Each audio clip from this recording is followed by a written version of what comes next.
SUMERU would be different, but nope, everywhere's the same.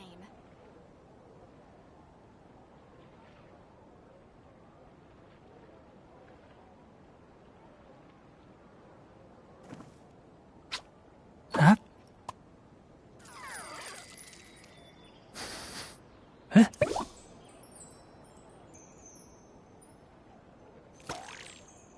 If you want to eat like a king, you've got to work I on it. thought SUMERU would be different, but nope, everywhere's the same.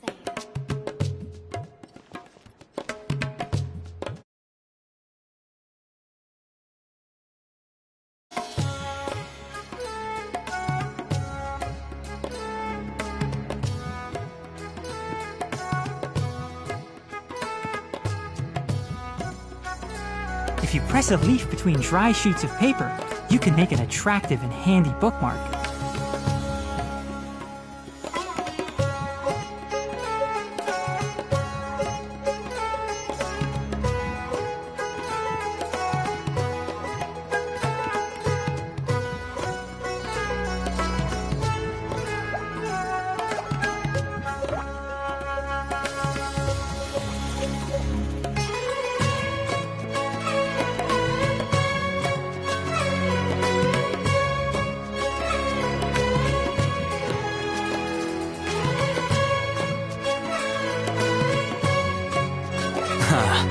You two made it.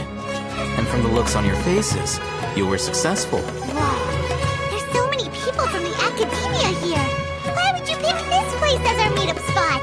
Well, Wakela Funduk is under the academia's control, so naturally the academia has people working here.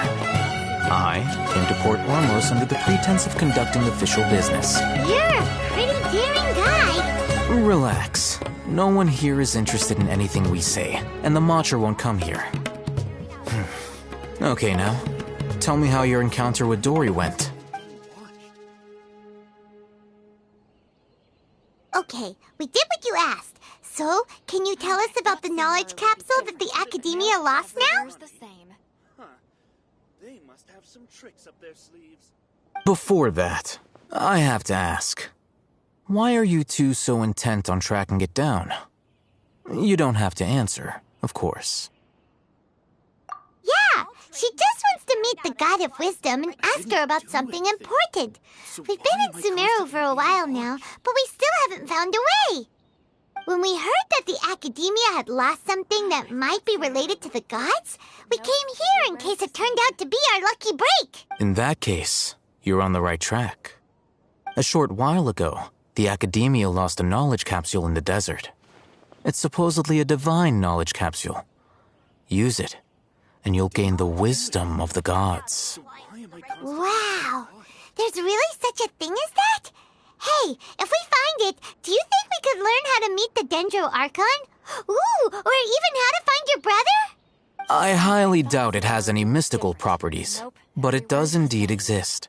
And it's right here, in Port Ormos. So, where exactly? That's what we need to find out next. I won't deny that.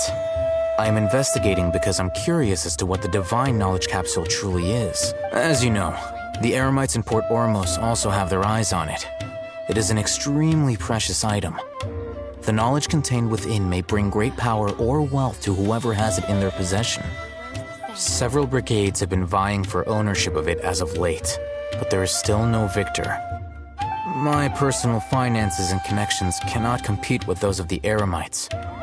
After attempting various methods, I finally managed to reach a tentative agreement with several. I agreed to forego ownership of the divine knowledge capsule in exchange for the opportunity to study it. After all, there's no harm in understanding what it is. However, there are those who are less amenable to negotiation, such as those from Ain al-Ahmar. They adamantly believe that the divine knowledge capsule contains the Scarlet King's power, and that he will return to this world when they obtain it. They refuse to let anyone from the academia tarnish their deity's soul. So you kept hounding them because they refused to cooperate with you? Yes. Ain al-Ahmar isn't exactly wealthy, but its members are determined to get that capsule by any means necessary. To that end, they've resorted to many methods more foul than fair in order to amass sufficient funds. So, I've been sabotaging their business to force them into negotiating with me.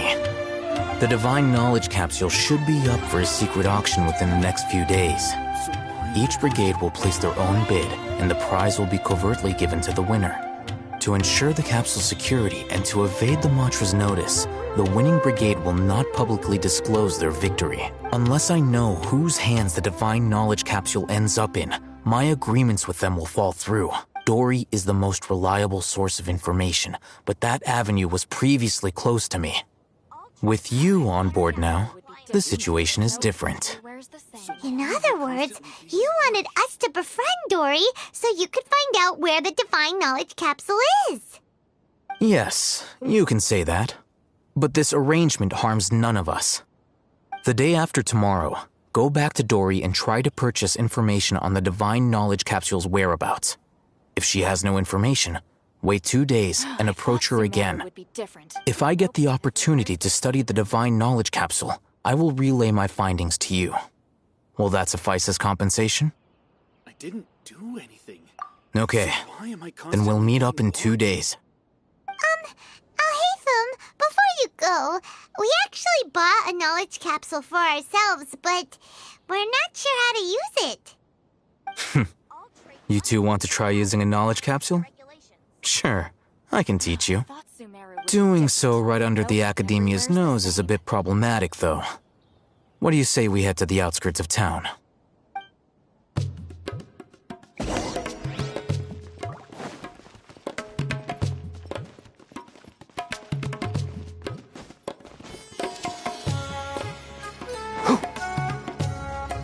Anyone that makes lots of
Huh?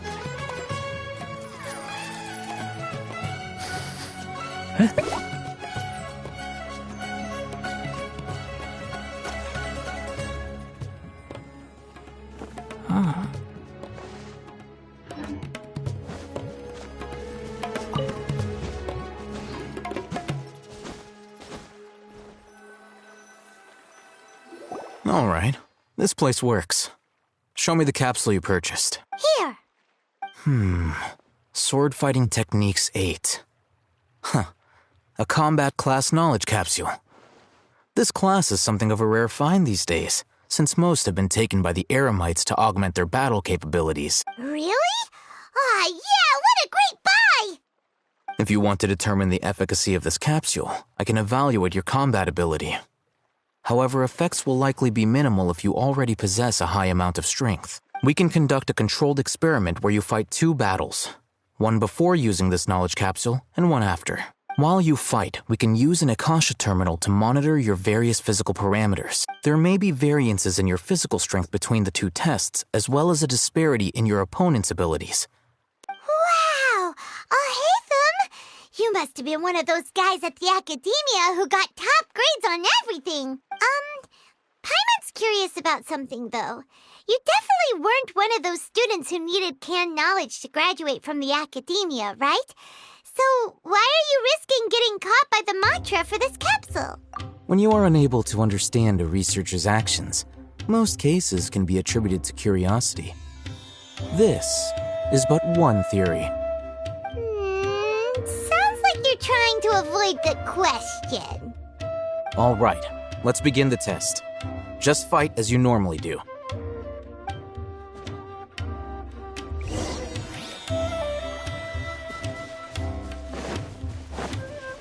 can't see. Hold the line. Emerge.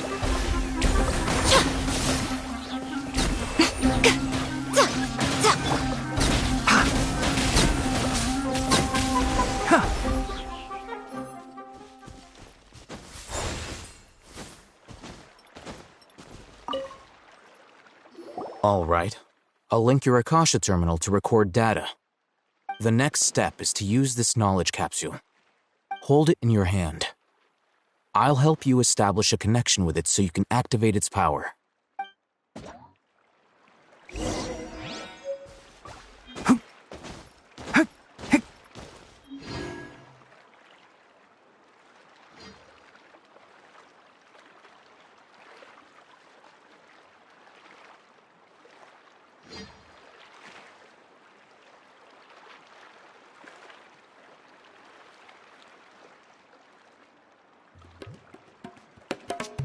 Don't be afraid to make mistakes.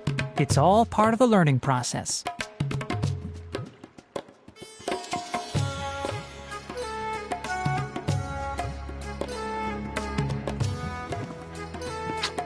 Huh?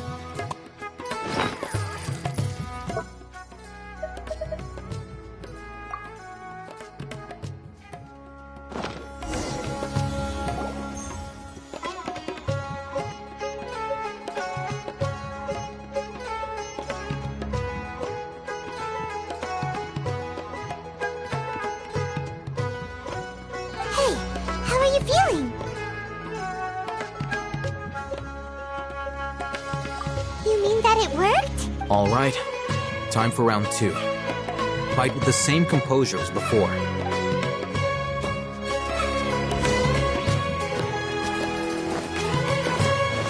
Enshroud! Right now. Emerge.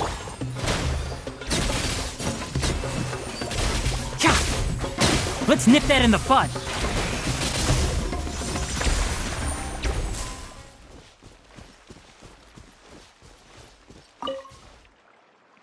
Now, I'll start recording data again.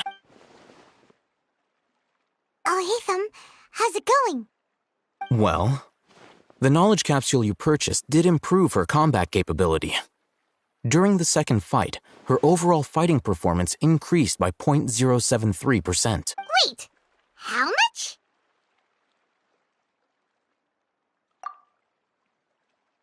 Ah! Dory's such a jerk! She totally scammed us! 1 million mora? This thing isn't worth a tenth of that amount! Of course, this could be because she is so powerful that the capsule's contents were unable to produce a substantial increase. At the very least, this test allowed me to gain more insight into you two. Our deal seems increasingly worth my investment. I'm heading back to Akela Funduk. I await your response in 2 days' time. This is Mora for when you ask Dory for information. Pay her as much as she requests.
Let's see Dory today and ask her about where the Divine Knowledge Capsule is.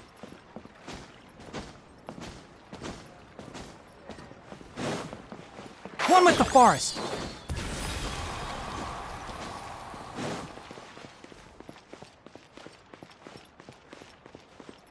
Keep up.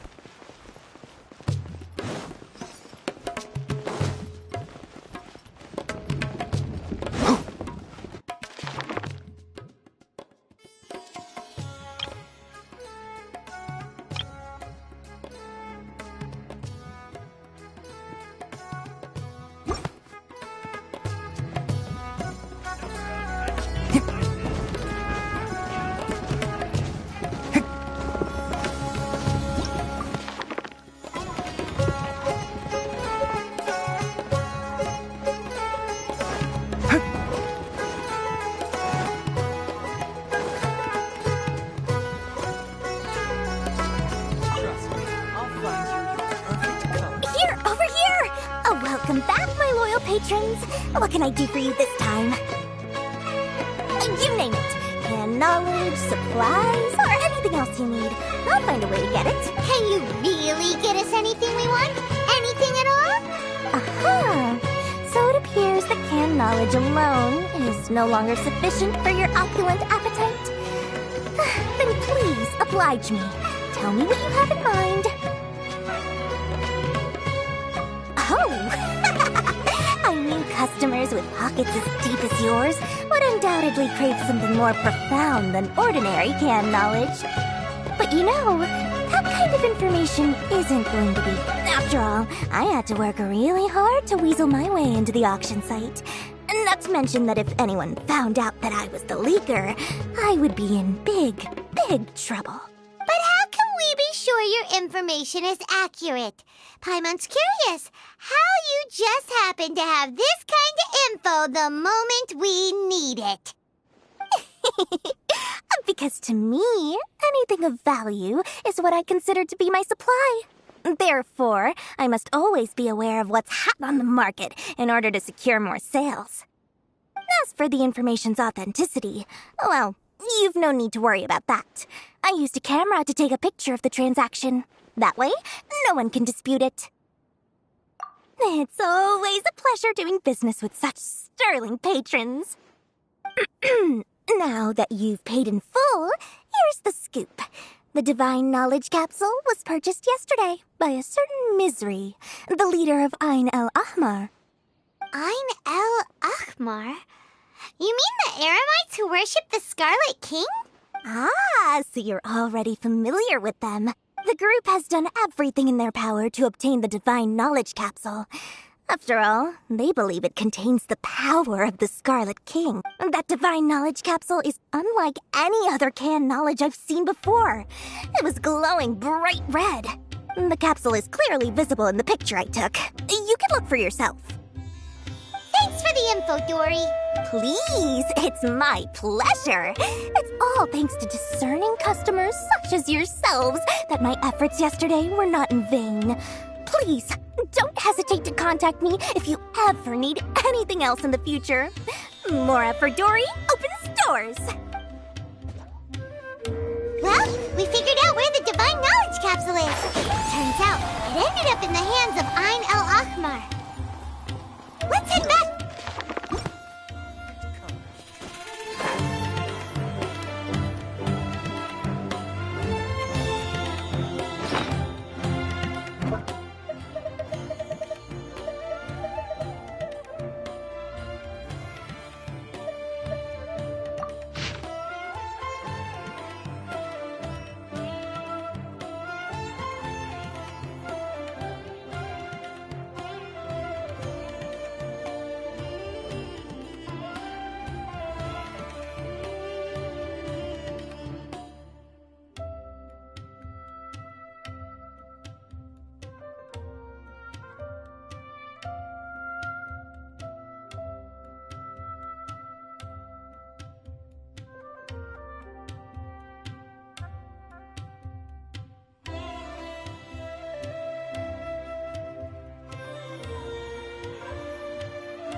Really? All right. Let's hear it.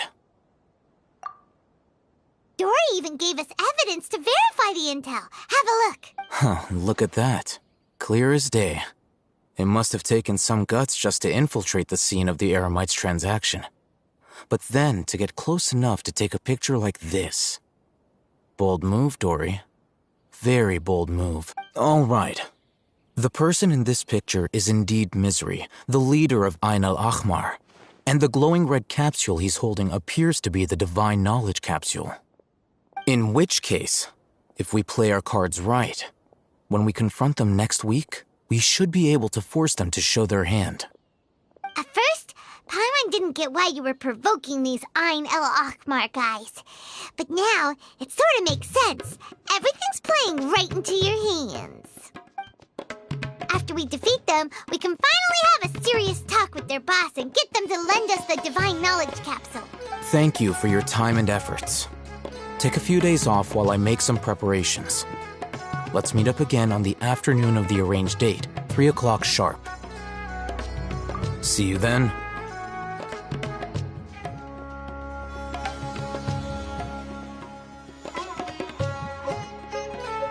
Oh, Hatham sure is taking his time.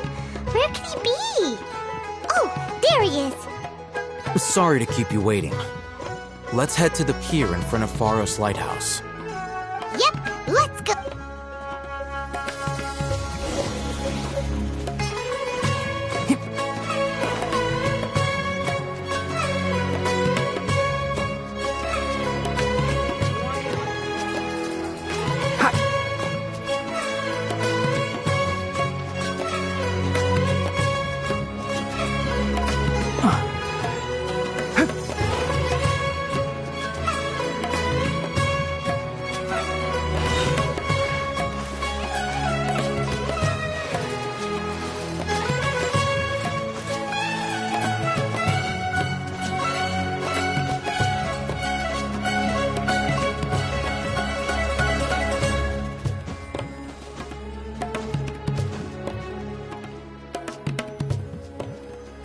I'll hate them. I knew you were crazy, but I didn't know you were crazy enough to actually show up. It was I who demanded that these negotiations take place. I was more worried that you might go back on your promise. But to your credit, it appears that you're sticking to your word. This is turning into quite an occasion. I also brought some backup. I assume you don't mind. Backup? Aren't you the brat from the restaurant the other day? You've come to support this lunatic because he helped you out? Fine, your funeral. I'm not going to mince my words. Once we're done with you, you'll be nothing more than fish food. Get 'em, boys!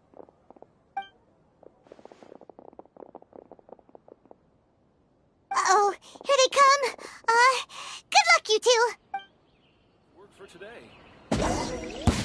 That's close enough.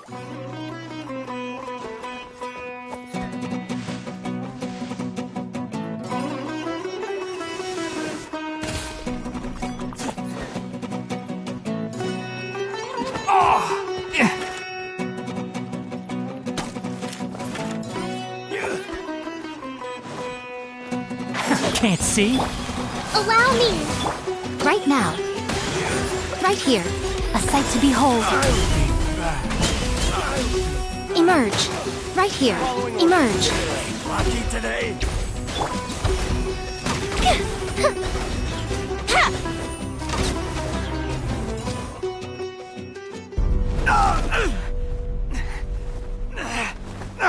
Academia scum!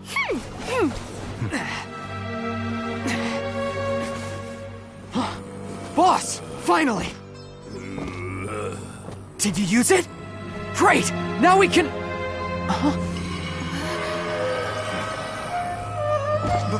Boss?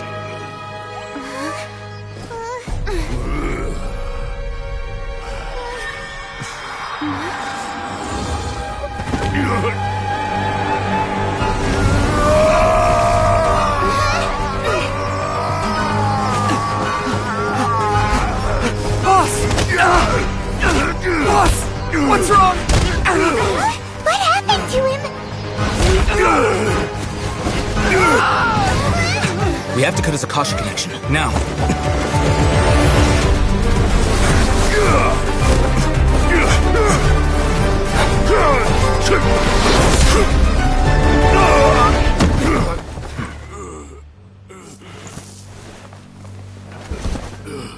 Target acquired! Arrest him!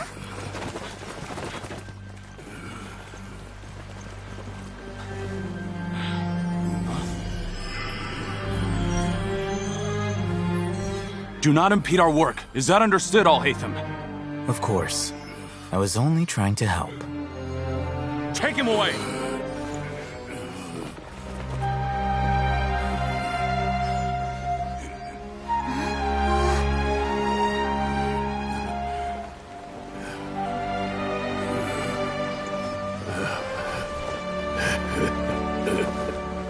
World, forget me.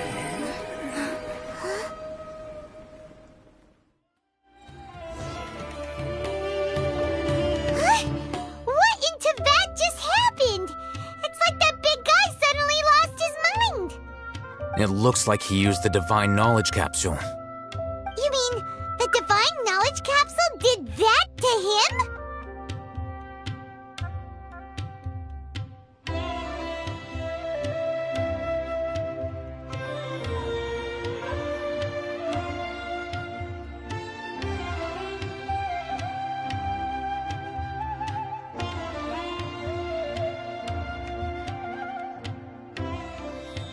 Oh, yeah. You mean how some researchers go insane after getting knowledge from Irminsul? I've heard of numerous incidents of researchers in Satyavada life going insane. The state that man is now in suggests that this is a similar situation. This Divine Knowledge Capsule does appear to be linked to the gods, but beyond that, it doesn't seem anything like the rumors suggest.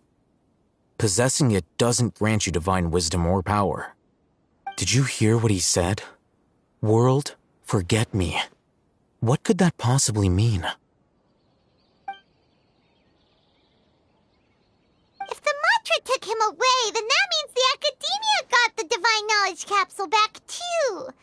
What a shame. We were so close. Still, Paimon didn't expect the Divine Knowledge Capsule would be so dangerous. Imagine if we tried to open it. Oh, who knows what would have happened to us? As things stand, there is no reason for me to remain in Port Ormos. I believe our collaboration has also reached its end. Oh, we were so busy trying to find the Divine Knowledge Capsule that Paimon forgot to ask you something.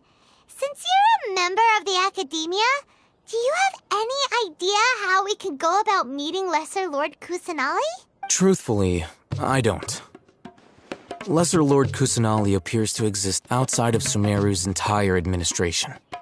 Most of the time, you wouldn't know she exists at all. Moreover, since the Academia possesses the Akasha, a symbol of our deity's wisdom, scholars have no reason to desire to make contact with the deity herself anyway. Everything about Lesser Lord Kusanali is such a mystery. I'm heading back to the Academia. How about you two? It's almost the day of the SUMERU festival. Maybe we should head back too. We've been rushed off our feet over the past few days, so maybe a little rest and relaxation will do us good.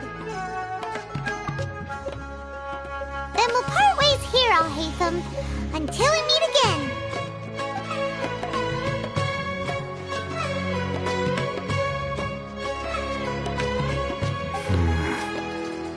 Now, do I deal with this thing first? Or should I produce the report that the higher-ups require?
smugglers are rotten to the core.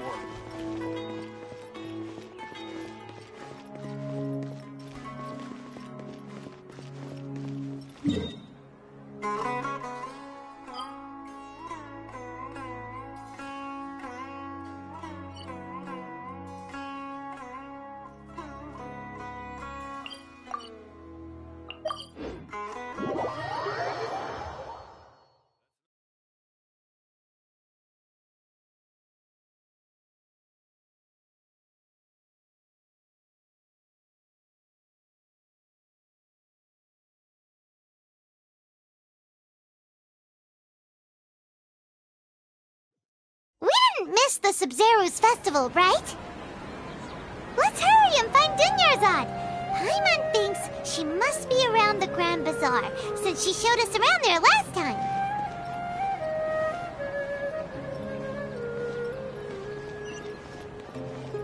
Keep up. Don't you think my class would Cha! Hoo!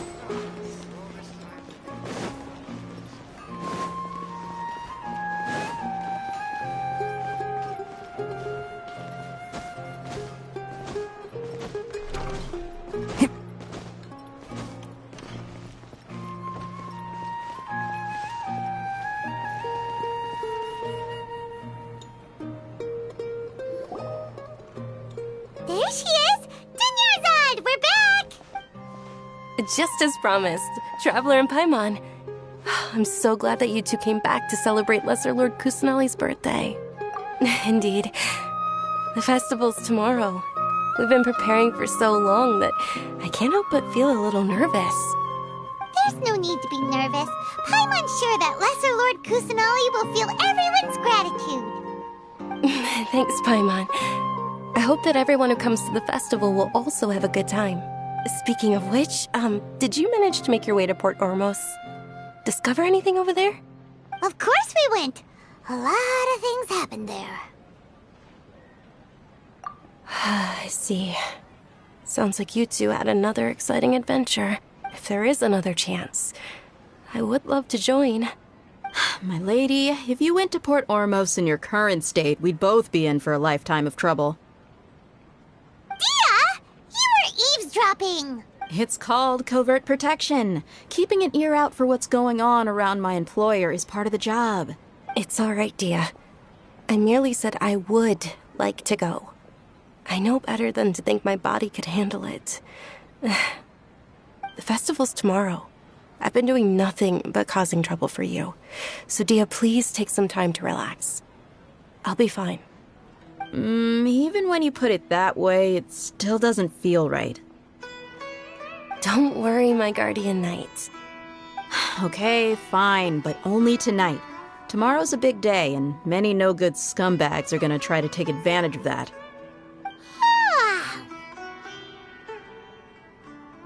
Oh, you two must be exhausted from your long journey back to the city. My apologies for not realizing this sooner. I've already prepared a room for you to rest. Please follow me. Whoa, you're so thoughtful. Paimon's so ready.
Here we are.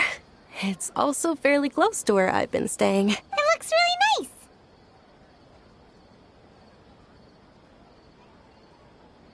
nice. Not at all. Just tell me more about your adventures when you next get the chance. That's Paimon's specialty. Paimon can tell you stories next time. Oh, if you don't mind, how about we all walk around together tomorrow? All of my friends will be working the festival, and Dia's still insisting on her covert protection. Yeah. It'll be pretty hard to relax and enjoy the festival if Dia's constantly hovering over you, right? Then let's meet at the nearby bazaar first thing tomorrow morning. Have a great night. It's a deal. Good night, Dunyarzad. I may be too excited to fall asleep tonight. See you tomorrow. Paimon's starting to really look forward to the SUMERU festival too. Will there be lots of yummy food? Oh, no. Thinking about food is just gonna keep Paimon up all night. The earlier we sleep, the better. Let's go inside, Traveler.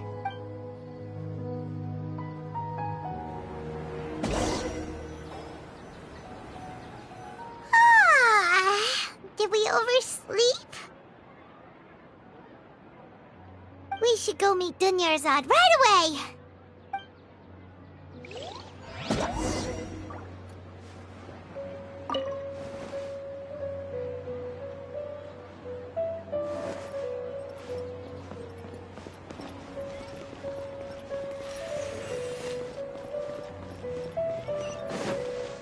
Keep up.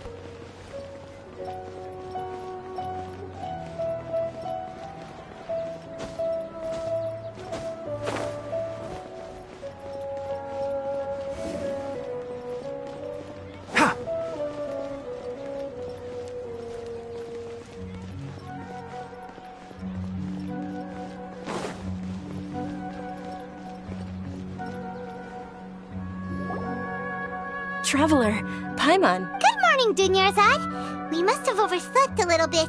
Not at all. I arrived early.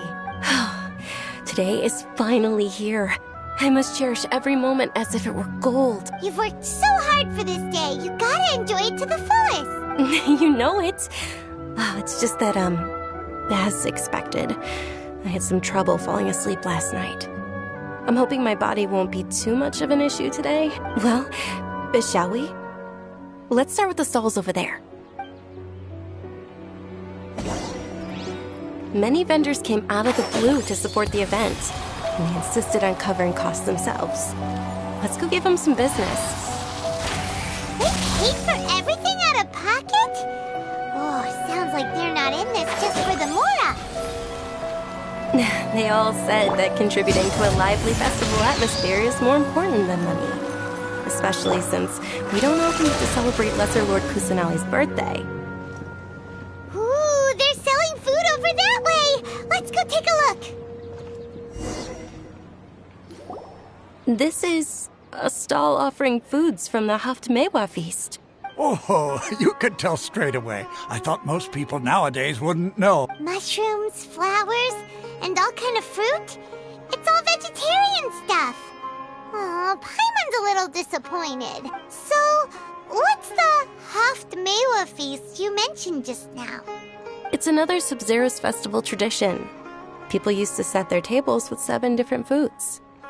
Generally speaking, the most common selections were foods like Rukashifa mushrooms, lunar lotuses, SUMERU roses, sunsetias, kapulatas, hara fruits, and zaytun peaches.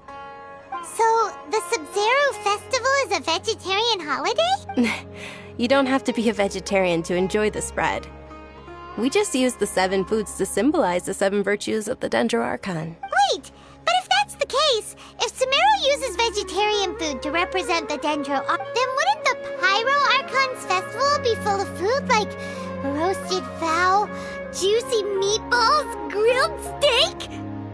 Oh, Traveler, we have to go to Natlan as soon as possible! I hope your wish comes true one day, Paimon. Thanks! Alright, how about we also check out some of these other stalls?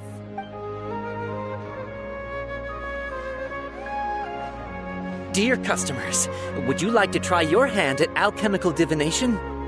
What's alchemical divination? Those two things sound like they'd be fun to try together. Right? I thought the same when I first heard about it.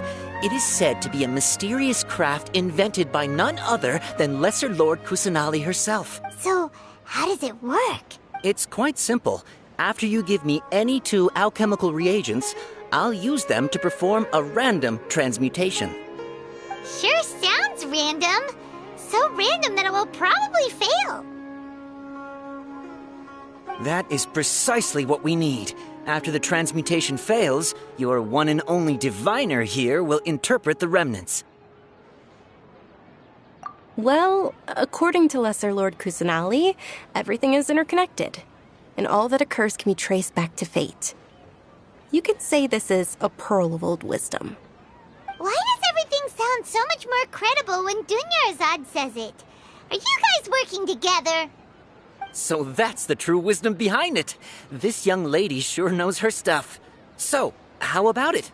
Want to give it a try?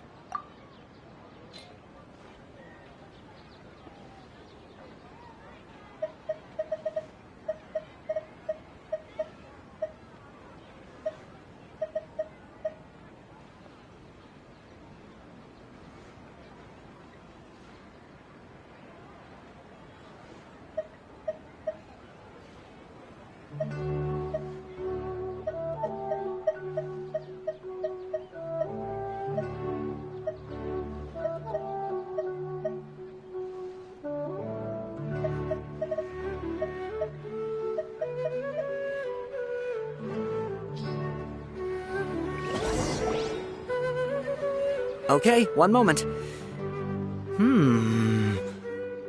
It's the moon. Paimon wants to take a look too! Is it? It looks more like a pie that Paimon bit into. Generally speaking, the moon signifies... It means... Wait a moment. Is he really looking it up in a book? Oh, I remember now. It means illusions and lies. Illusions and lies? That sounds rather ominous. Yes, but this book says that if you trust your intuition and overcome your fears, the sun will surely rise. He's not even trying to hide his book anymore. Naturally, fate will only ever show you the beginning of a journey. It is up to you to forge your own ending. Oh, thank you so much. I'll keep that in mind. Oh, it's nothing. I'm just learning as I go.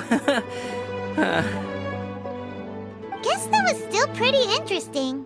Okay, on to the next stall. They say the Sub-Zero's festival was very lively a long time ago. Large flower carriages used to parade through the city. As they headed towards Port Ormos, people would throw flowers, candy, and liquor all along the way.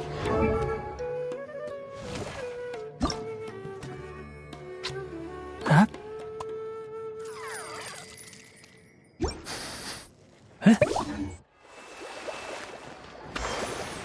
Dunyarzad's eyes are sparkling right now.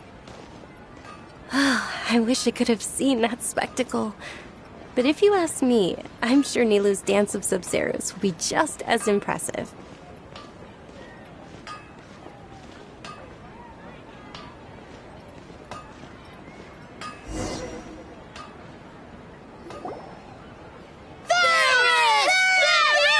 Ferris! Attention! Soldiers, fall into formation if you want any Yalda candies.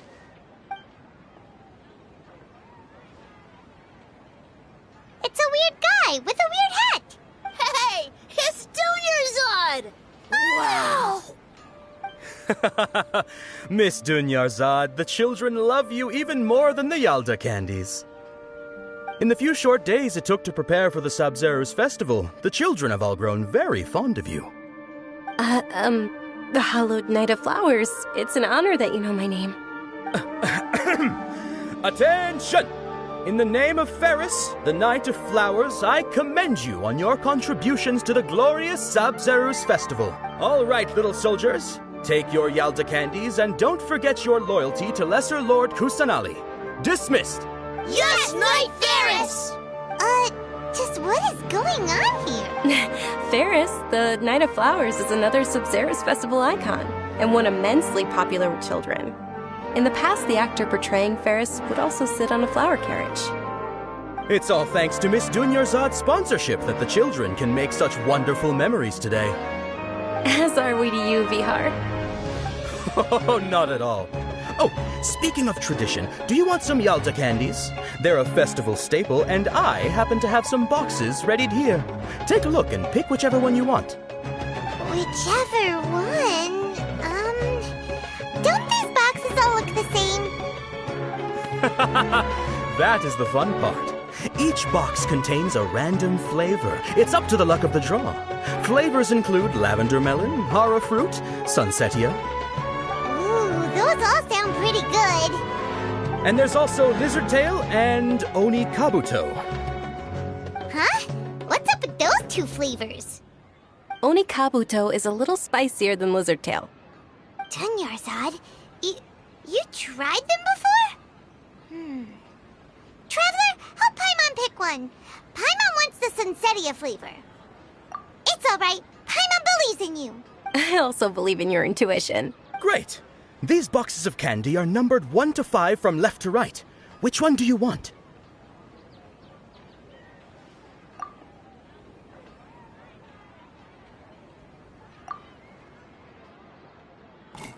Attention!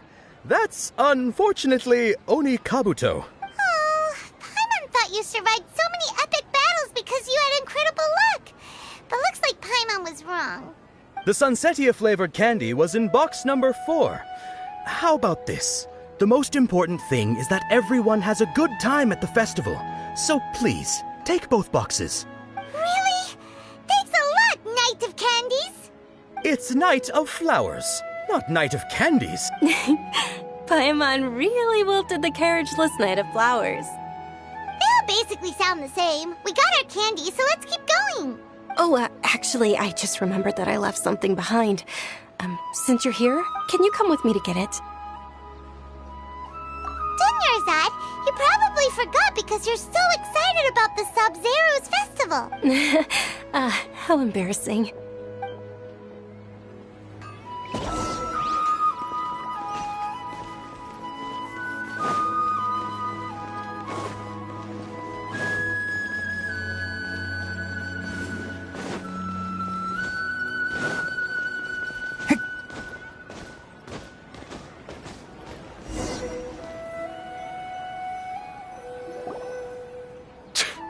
We're too late.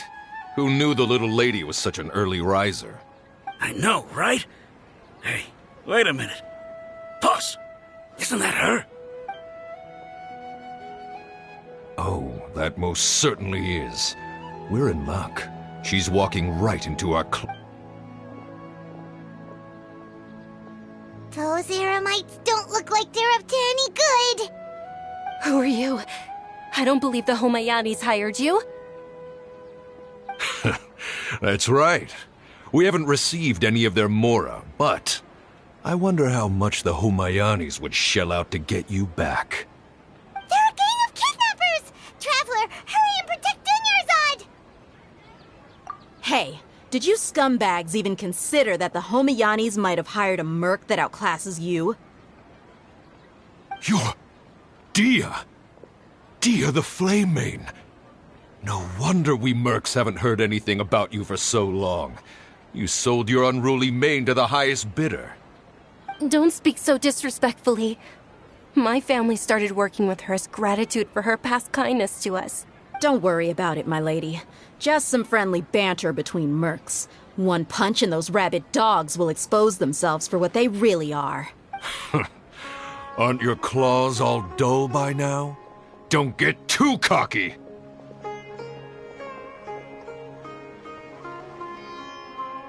Traveler, take Miss Dunyarzad to a safe location. No, we're gonna stay and help. There's too many of them.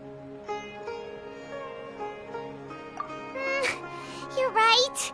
All right, fine. Please be careful, Dia. Don't waste your time worrying about me. This is my job. Look out for yourself. After I've wiped the floor with them, I'll go find you all.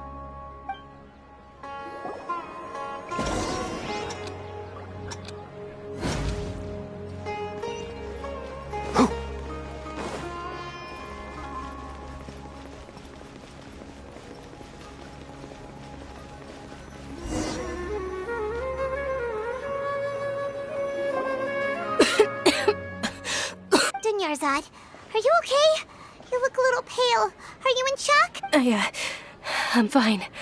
My body always reacts like this whenever I exert myself too much. You sure you're okay? I'll be fine after some rest. I'm more worried about Dia. After all, none of this would have happened if I hadn't insisted on coming out today. Yeah, don't worry.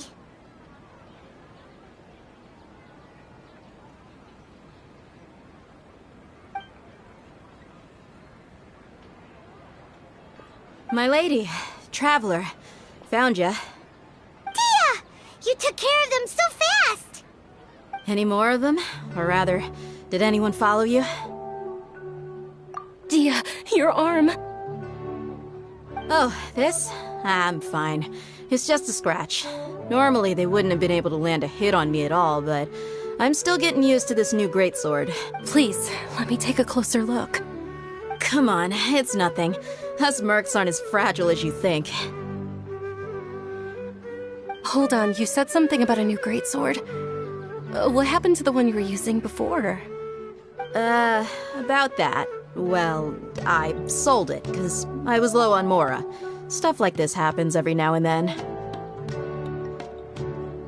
It can't be. The anonymous donation that was used for the venue's final round of preparations?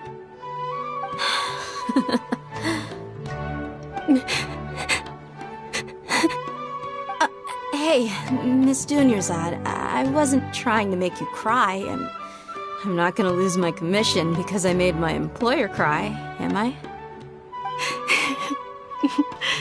Okay, making your employer cry won't affect your commission, but selling your weapon without permission and getting hurt? I'll have to reevaluate your performance. You're so unreasonable, my lady. Thank you very much, Dia.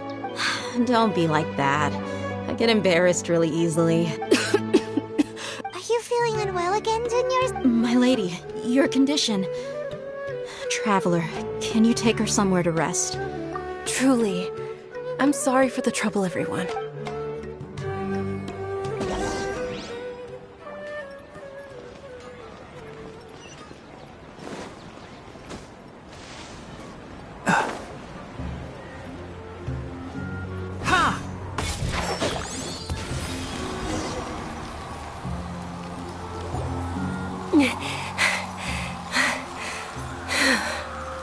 Are you feeling better, Dunyarzad? Yes, much better. Just give me a few moments and I'll be good to go. I didn't realize you were concerned about it. I guess I shouldn't continue to keep it a secret. I was actually born with Elazar. It's terminal now. Can't believe it's Elazar! Oh, you've already heard of Elazar. In that case, you probably know about its severity. SUMERU's current medical advancements still haven't been able to find a cure. The disease's progression can only be delayed through environmental therapy. Dunyarzad. There's no need to be sad. I've always lived with Elazar and I came to terms with it a long time ago. Compared to the simple fact that I'm afflicted with this, its effects on my life have been much more painful. I know that my family loves me dearly. They've done all they can to provide the best environment for me so that I can live for that much longer. However, I know I will one day succumb to this. Did you know? Before I ran away from home this time, the world outside of my home didn't even know that I existed. Since I was a child, all I could do was sit on my bed and stare at everything outside of my window. I'm sure my family's worried and disappointed in me for running away, but I just didn't want to have any regrets. I wanted to meet other people. To me, there's nothing more beautiful than being able to meet and speak with others. Not to mention the incredible time spent preparing for the festival. The joy on everyone's faces here, and all the support I've received from friends like Dia. This way, when my final day does arrive, it will be less sorrowful. At the very least, many people will remember that I once existed in this world, right? As long as you don't forget Paimon. Paimon also won't forget about you. No, No! Even if you forget Paimon, Paimon will still remember you! Thank you two so much. I apologize for the depressing conversation. This is out of character for me. To be honest, Lesser Lord Kusanali gave me the courage to do all of this. If it weren't for her encouragement, I wouldn't have taken that first step. Thanks. There will always be frustrations in life, but I know that the point of living is not to leave behind any regrets. Oh, right. Isn't it almost time? Huh? Almost time for what? Isn't the Dance of Sub-Zeros about to begin? It's the part of the festival that I've been looking forward to the most. Nilou will recreate that legendary scene with her most splendid dancing. And the Sub-Zeros festival will conclude amid everyone's applause and blessings. And with that, my wish will also... Then what are we waiting for? Let's go to the stage! Yeah, we should still make it in time.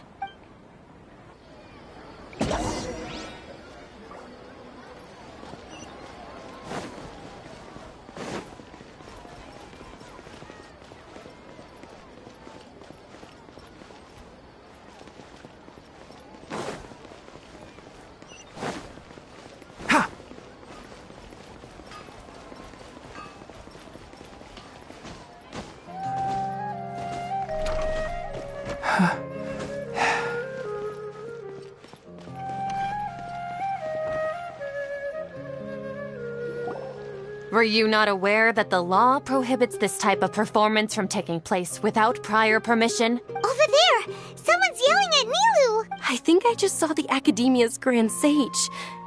Why is he here in person? But the Dance of Sub-Zeros is one of the key parts of the Sub-Zeros Festival. If we can't perform it... The Sub-Zeros Festival. The law also prohibits the private hosting of large-scale religious festivals.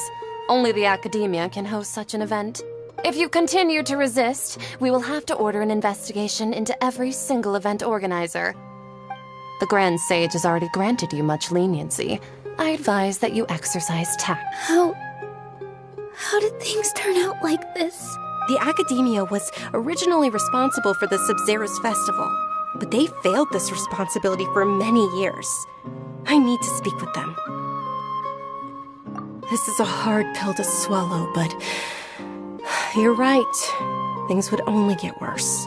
Art, dance.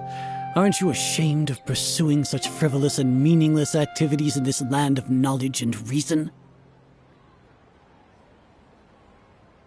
Our Archon created the utopia that is Sumeru City for all scholars who sought validity, verity, and truth, while people like you wish to defile it.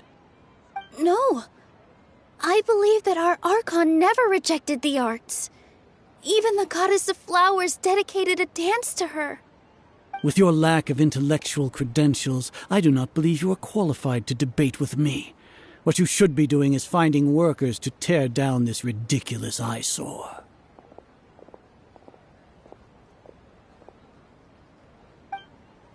When we return, have the scribe draft an ordinance before the next Nyagarbha Day that prohibits public art performances. We will announce it to the public later via the Akasha. Understood. I will inform him when I return.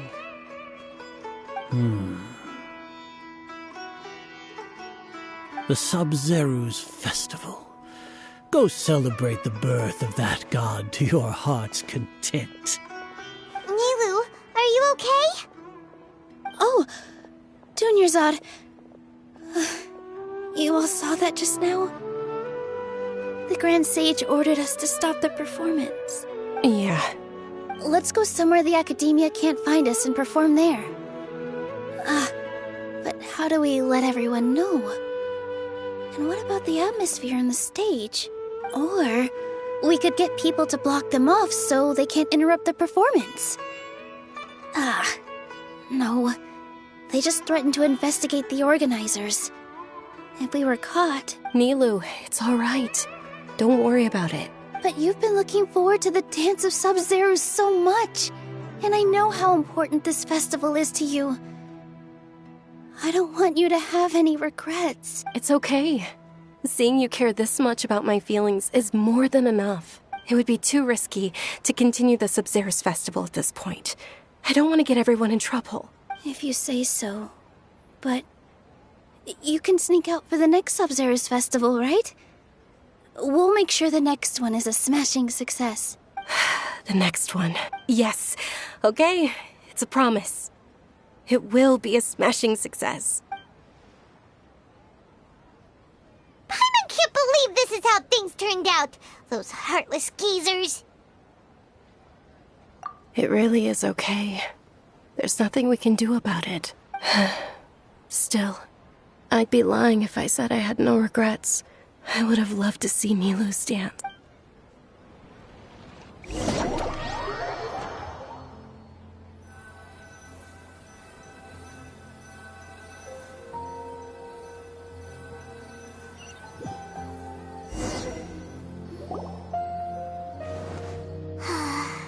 A lot happened today. It's a shame the festival ended the way it did.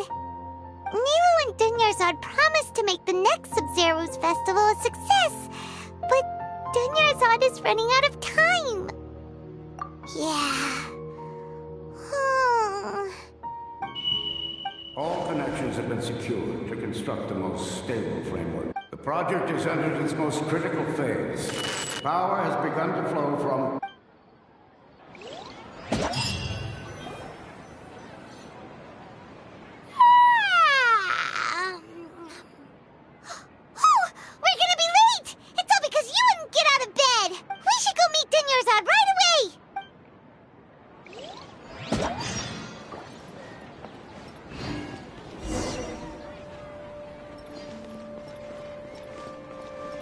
Keep up.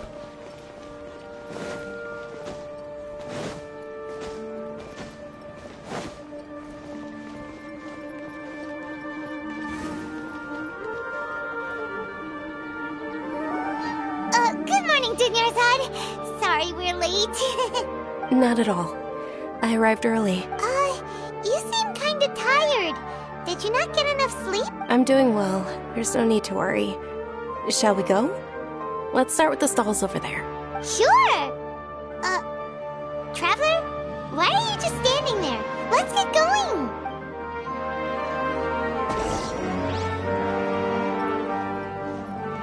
One with the forest.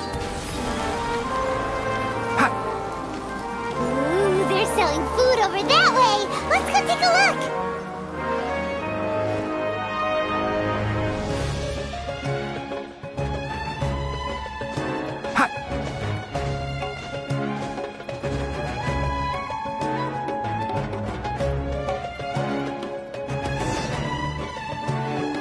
This is a stall offering foods from the... You are quite well informed, miss. I thought most people nowadays wouldn't... They're all plants! Well, actually, what is the Haft-Mewa feast you mentioned just... It's one of the Sub-Zero's festival's traditions. People used to set their tables with 7 different foods to symbolize the 7 virtues of the dendron. Appear to be in the form... Really? Paimon thought it looked like some kind of food. The moon signifies... It's escaping me for now. Wait a moment. Is he really looking it up in a book? Oh, right. It means illusions and lie. But if you trust your intuition and overcome your fears, the sun will surely rise. Understood. I'll keep that in mind. Oh, it's nothing. I'm just learning as I go. Guess that was still pretty interesting. Okay, on to the next stall. So, where to next?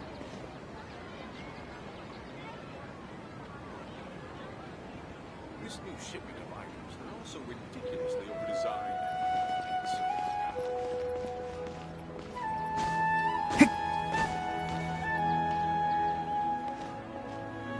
Trust me, just take my word for it.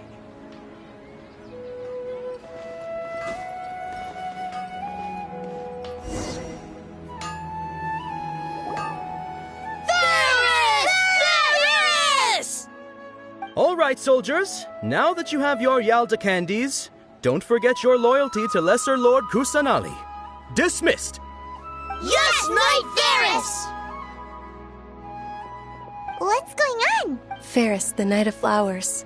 is another Sub-Zerus. It's all thanks to Miss Dunyarzad's sponsorship that the children can meet the Knight of Flowers. Oh, do you want some Yalta candies?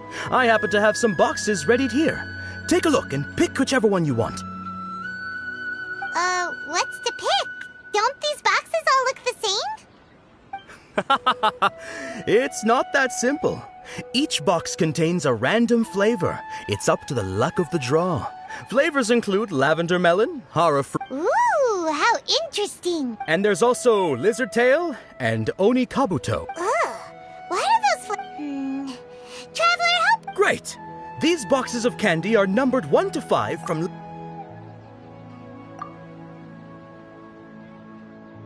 Ah, excellently chosen. Number 4 is indeed Sunsetia. Ha-ha!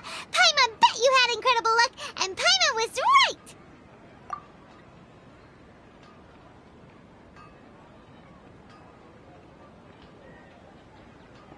Huh?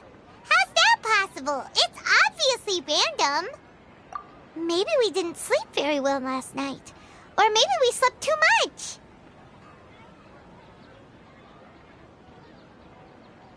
Oh, sure. Huh? Where are you going? You're just gonna walk off like that?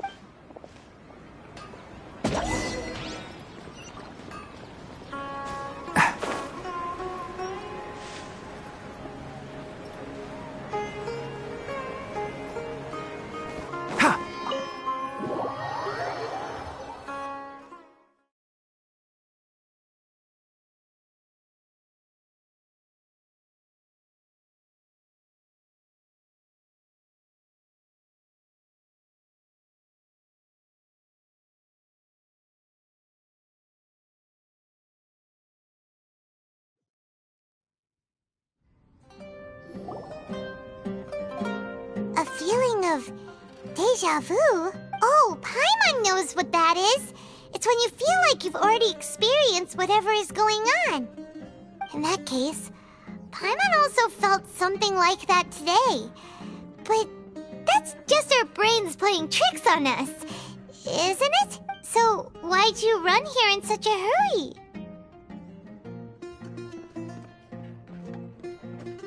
So that's it! You're intentionally doing things you usually wouldn't and seeing if you still get that same feeling of deja vu. Welcome, you two! Are you here for lunch? What would you like to eat? Got it! You don't look like you're from these parts, but I gotta say, you've got good taste. I'll give this order to the kitchen. Coconut charcoal cake? Isn't it that burned thing that didn't look tasty at all? Oh, Paimon understands what you're trying to do now. You'd never normally order something like this.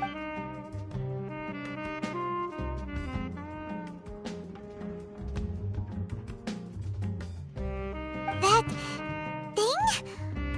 Are you really gonna eat it? Isn't this going a bit too far?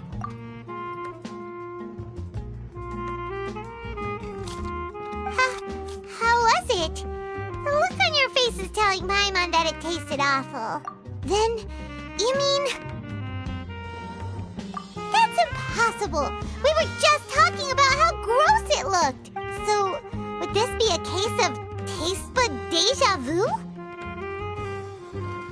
Paimon also gets the impression that we've been here many times, even though we aren't regular. How about... we go out again and try something else.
Dunyarzad is sitting by yourself on that bench over there.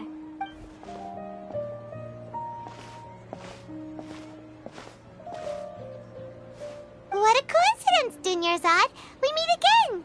Why are you sitting here all by yourself? Oh, I ran into some kidnappers just now, but thankfully Dia came to my rescue. I started to feel unwell after that, so I sat down here. Kidnappers? Oh my goodness, are you hurt? I'm okay. Dia's arm got scratched, but it isn't serious. Whew, that's a big relief. But, Dunyarzad, you seem a little down today. Not at all. I've always been like this. Excessive physical exertion or strong emotions tend to aggravate my ill. Besides, no matter how amazing today may be, it is but a single day. After however many more days, my time will come to an end. Paimon doesn't quite follow you, and Paimon feels like something's really got you down right now. It really is fine. I don't mind. Huh? Did something happen? Dunyarzad, have you ever felt deja vu? You know, like when you've already experienced something that's happening right now? Deja vu? No. But my days have been the same for years now. Even if I were feeling deja vu, I suppose I would already be used to it. Oh, Paimon sees. Then, is it only the two of us? It's almost time. Huh? Time for what? Nilou's Dance of Sub-Zerus is about to begin. Let's go.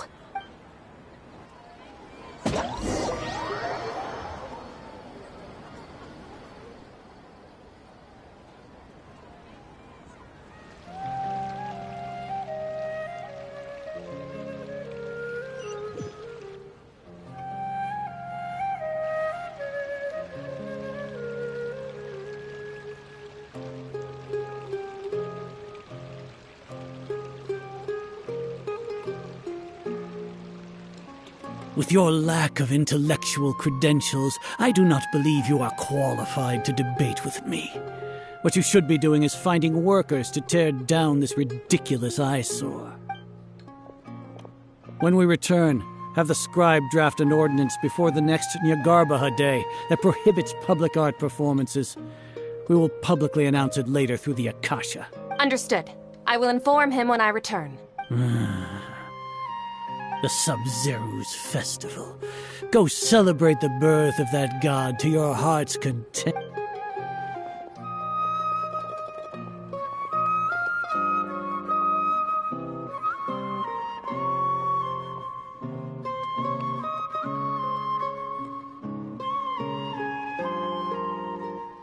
Nilou, are you okay? Oh, Dunyarzad.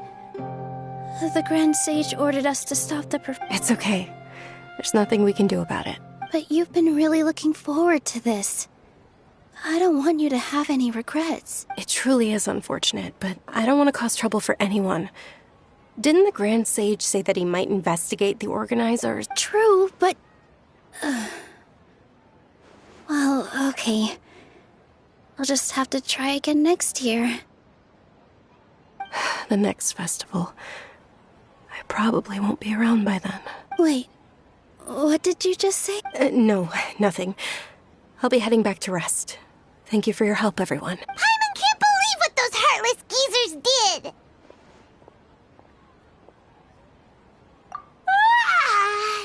Did Dunyarzad already go back?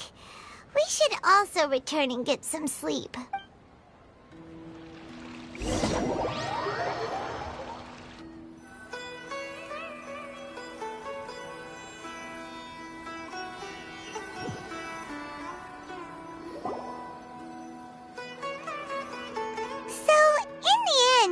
You still couldn't figure out what that deja vu feeling was all about? Maybe it really was because of exhaustion. Same here.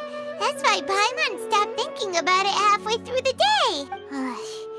Then, how about we settle in and get a good night's sleep? For now, we can chalk things up to exhaustion. We can do more thinking tomorrow. observing a modest drop in the output of jnana energy, but values still remain within normal parameters. Continue to monitor for variances in the data and find the cause as soon as possible.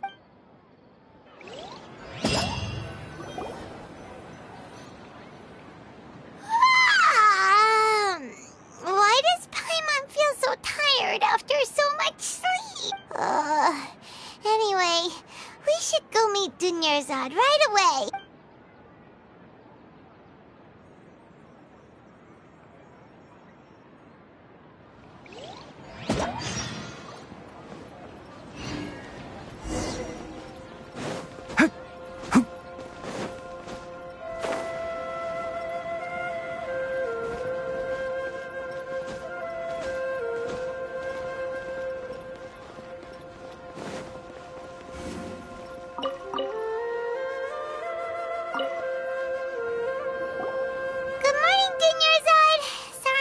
You wait. Not at all. I arrived early. Huh? Paimon thinks you sound kinda tired. Did you not get enough sleep? I'm doing well. There's no need to worry. Shall we go? Let's start with the stalls over there. Great idea! Let's get going! Traveler?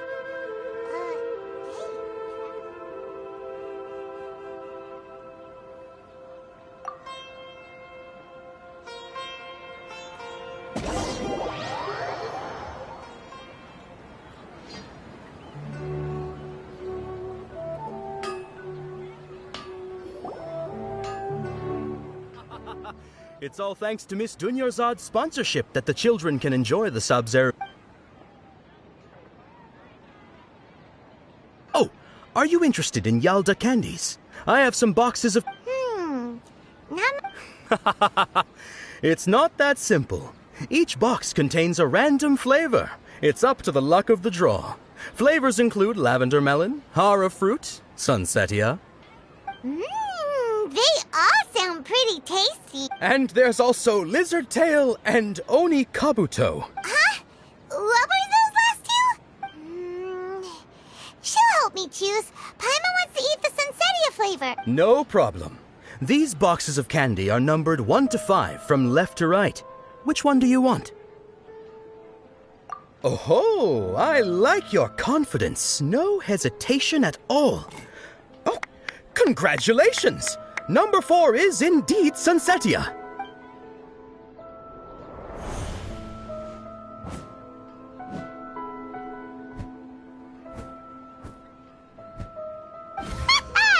Paimon knew she always had incredible luck.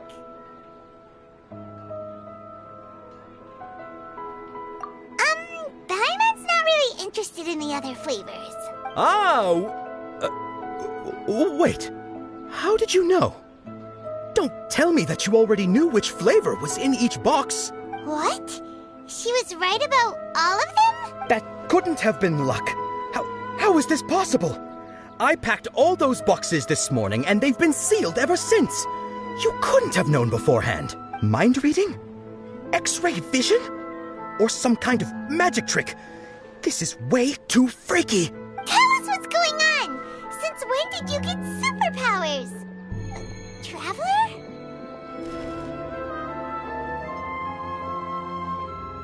Hey, where are you going? What's going on? Did you see something? Us leaving Dunyarzad without letting her know is kinda rude, you know.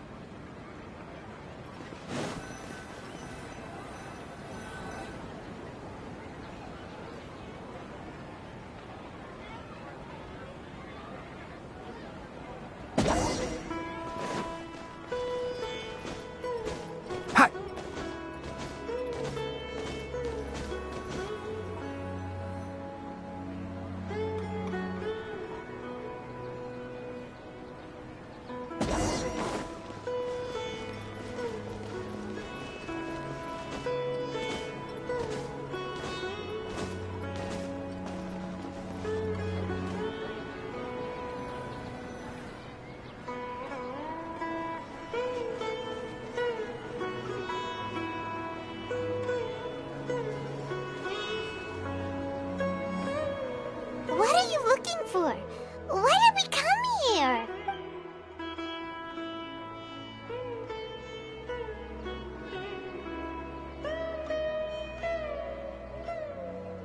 Traveler?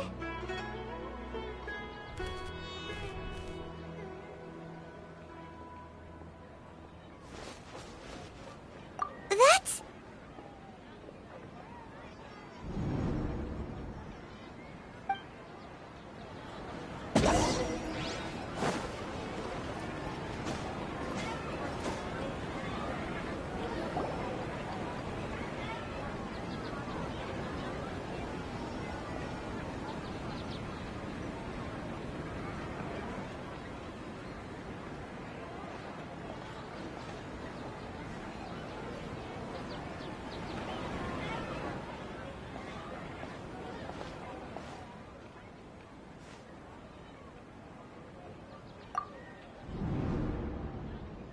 Look!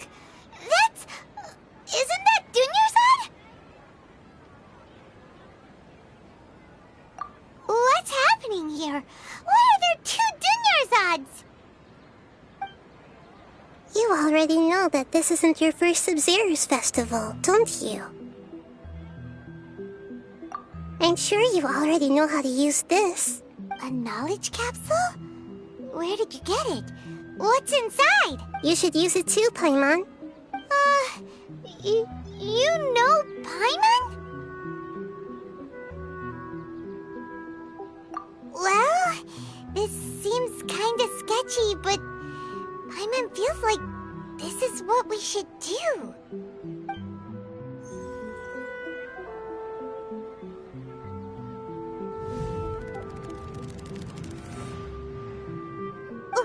What the?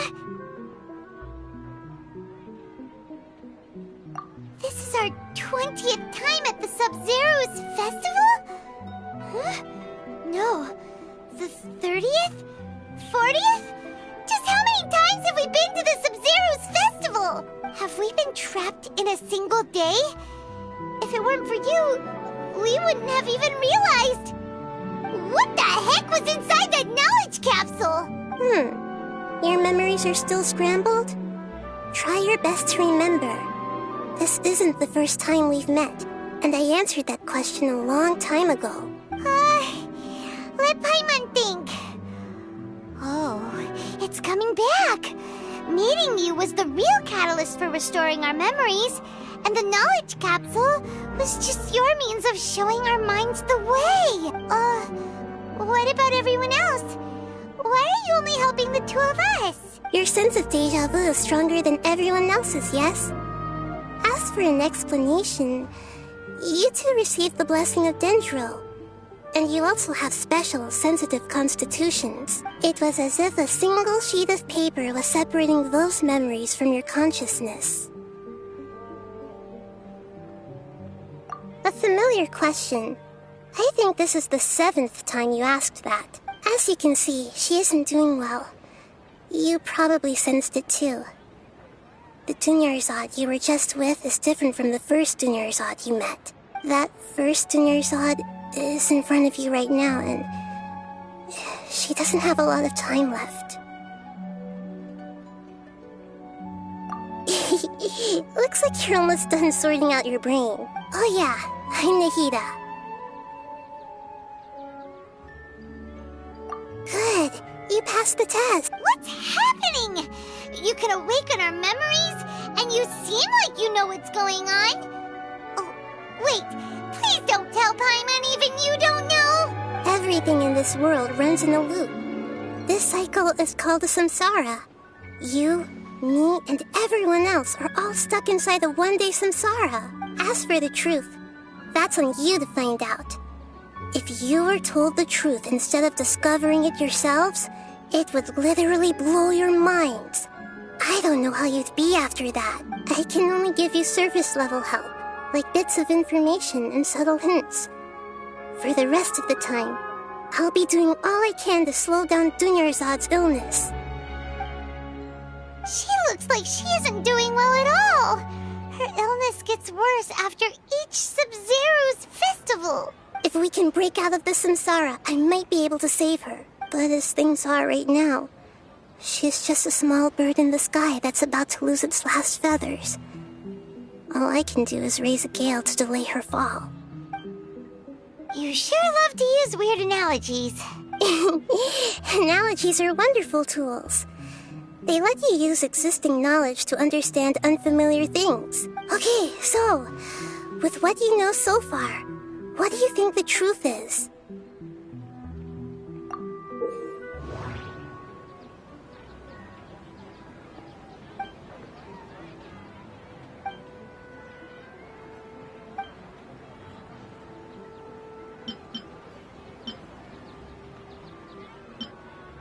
The moon, illusions, and lies.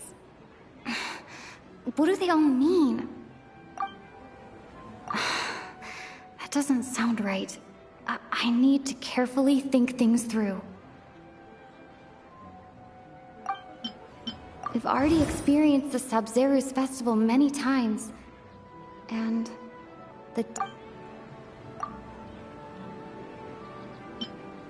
I can't...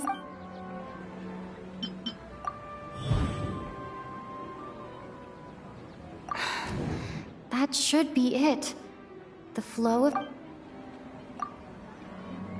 A time loop. You've given similarly wrong answers in the past. A pity. Still the wrong answer? Paimon thought that made a lot of sense. It feels like time's just repeating itself. A simple time loop can't explain some of the phenomena. You two are still missing a lot of information. Unfortunately, I can't give you any more hints. Dunyarzad! The Sabzeruz festival is happening every day, but that doesn't mean we can waste an infinite amount of them. Hurry and find the truth before today's festival ends.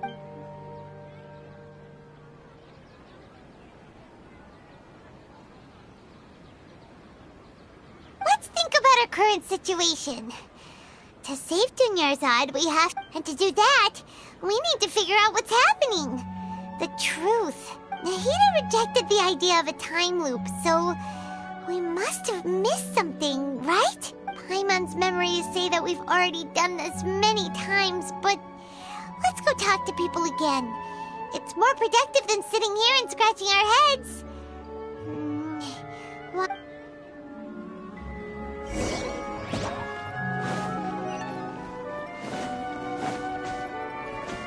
Keep up.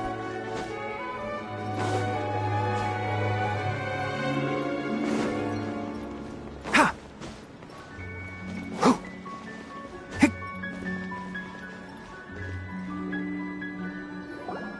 Hey there! Hey, it's you guys again. Where's your cultured friend? She's feeling a little... I see. Did you come back to buy something? I guarantee the freshness of my products. I harvested them from the forest just yesterday. Huh? What brought this about? I hurried back from the forest yesterday, and I'm selling produce here today. I haven't felt anything strange.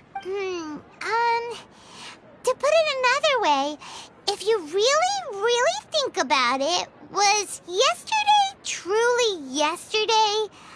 Did you actually come back from the forest yesterday? What kind of philosophical nonsense is this? Are you two daydreaming? Didn't you know that no one dreams in Sumeru?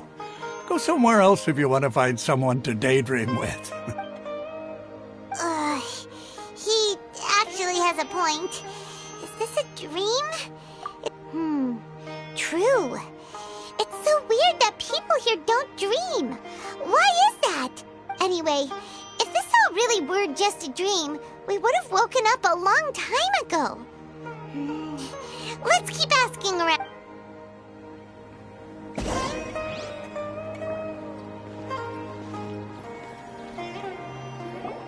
Oh, it's you two. Was my divination so accurate that you felt compelled to compliment me in person? Ooh, I knew it! I told you, the god's divination is highly accurate. You're really excited about this, huh? That's exactly... Help you better understand it? Well, that is... So, you're admitting that you don't have a clue? Anyway, what kind of situation did you get into?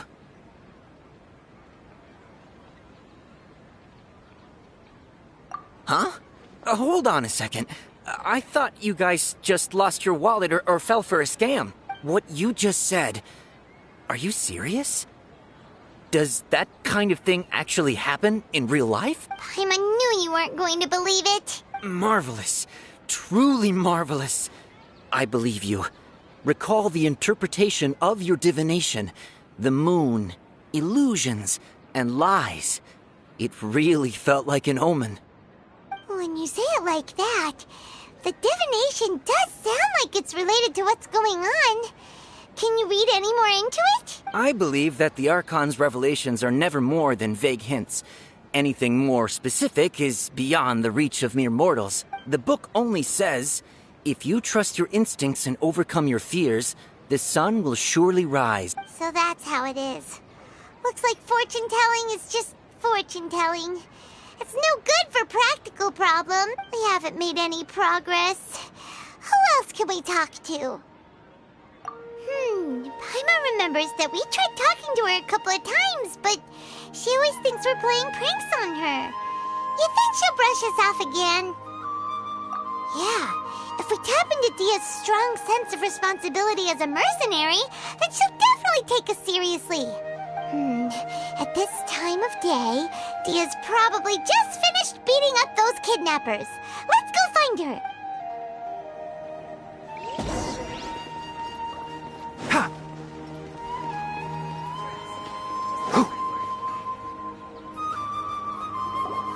I'm fine, my lady. It's just a scratch. Perfect timing. Both of you are here. Paimon, Traveler, you came at just the right time. Listen, there was a dangerous Huh? You saw? Then why didn't you jump in earlier? If someone was protecting Miss Dunyarzad, I could have went all out. Anyway, can you do something for me? You want the Traveler to take Dunyarzad somewhere to rest up while you check to see if there's still any kidnappers around. Did Paimon get that right? How did you know what I was going to say? We need to say something convincing.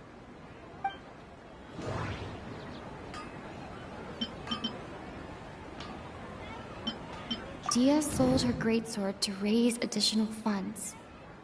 And then she was injured because she wasn't used to her new weapon.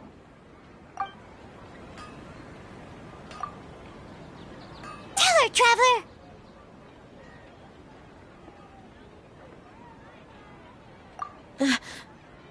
I didn't tell anyone about that. Including Miss Dunyarzad. You couldn't have known. And just now, you literally took the words right out of my mouth. What's going on? All right, so this is the situation. It's kinda hard to believe what you just told me. First, let me make something clear. Most of us desert dwellers might not be the scholarly type, but we do have basic common sense. She's quieter than usual. Uninterested in anything and really gloomy. Yeah, she isn't the same as before, but her parents said that this is how she was like at first. Huh? At first? I don't quite understand what you're all talking about. I'll go rest on the bench over there. My lady, are you angry? All right, I'll give you the benefit of the doubt since you knew about my greatsword. Let's make this a quick trip. Miss Dunyarzad isn't completely safe here.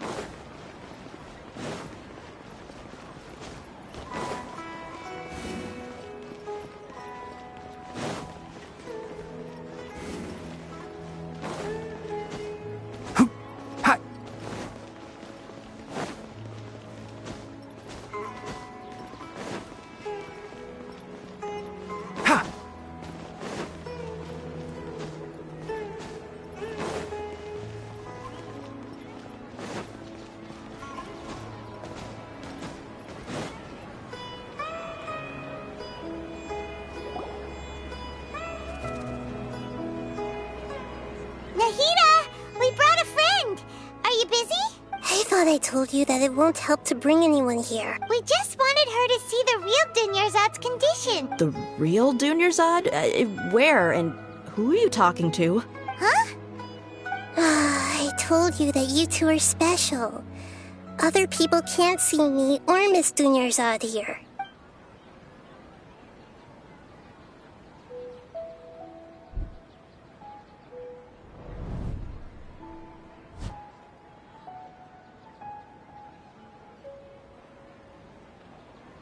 Hold on. Over there.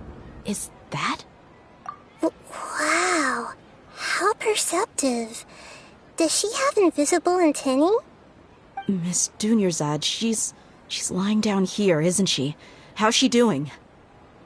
Her condition's really bad, and she's basically in a coma. How did you know she was here? I can sense her aura. There are also lingering feelings of something like regret or disappointment. What happened? Do you believe us now? The SUMERU's festival has been repeating itself. So, you think the sages are behind this? Yeah, they've always been against us. Wouldn't surprise me if they're using the Akasha to intentionally repeat the SUMERU's festival as a sick joke. You have a point. Aside from the Dendro Archon, the Academia's sages are the only ones in SUMERU who could pull off something like... Maybe there's more to the Akasha than we know. Right! Didn't you awaken our memories using something that looked like a knowledge capsule? That means you must know something about the Akasha! The Akasha relies on the power of a gnosis to operate, as it is the manifestation of the God of Wisdom's power. It compiles the wisdom of the entire populace, and it grants knowledge to the people. A gnosis could do that? No wonder the Akasha is so magical. It's being powered by the gnosis of SUMERU's Archon. So, this Nahida you mentioned, what did she say? She said, and Paimon quotes, "The Akasha relies on the power of a gnosis to operate, as it is the manifestation of the God of Wisdom's power. It compiles the wisdom of the entire populace, and it grants knowledge to the people." Compiles the wisdom of the entire populace and grants knowledge to the people. Wait.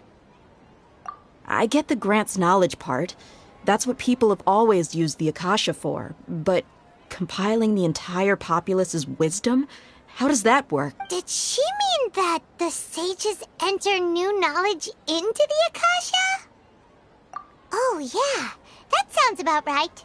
What do you think?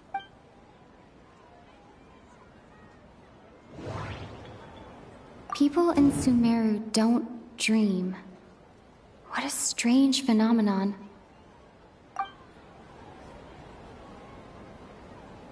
People in SUMERU... Okay, Nahida said, the Akasha relies on the power of a gnosis to operate, as it is the manifestation of the God of Wisdom's power. It compiles the wisdom of the entire populace, and it grants knowledge to the people. My mind feels exhausted, even though I haven't done too much thinking. What is going on? What's happening right now seems to have happened before. Okay, Nahida... People in SUMERU don't... That doesn't... My mind... What's happening right now? That doesn't... My mind feels exhausted. You mean the Akasha is causing our mental fatigue? Huh. Now that I think about it, my head's been feeling unusually heavy.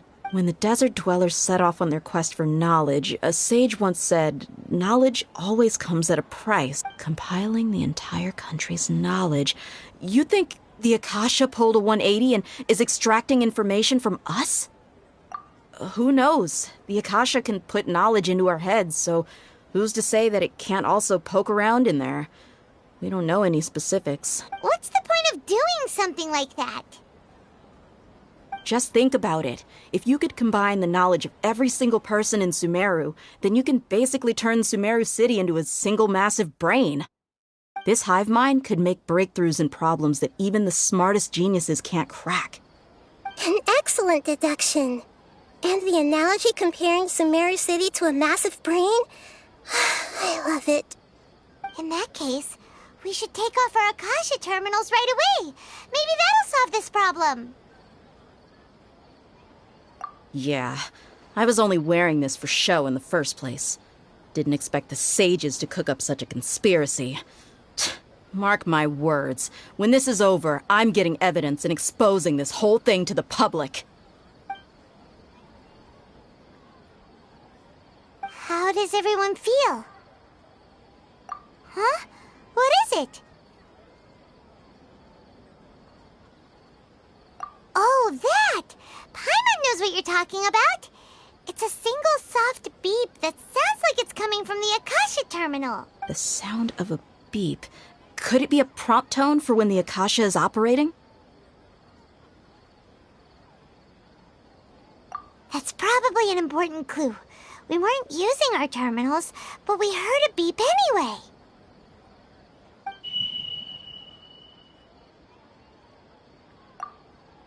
Traveler, did you hear that? I heard it too. Our ears aren't messing with us. There was definitely a beep, but it sounded like it was coming from inside my head. We took off our Akasha terminals.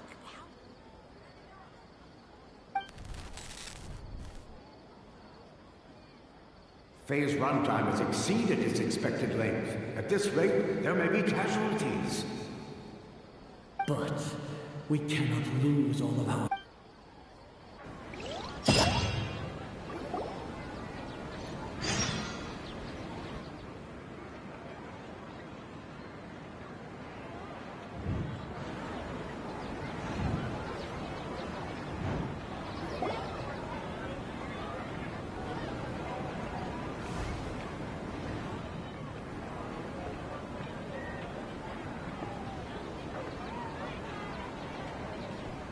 Paimon remembers everything!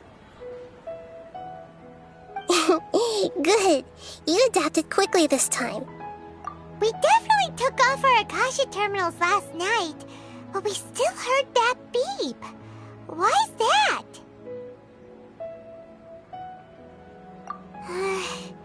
But now we can at least confirm one thing. The Akasha definitely has something to do with whatever's trapping us in this cycle.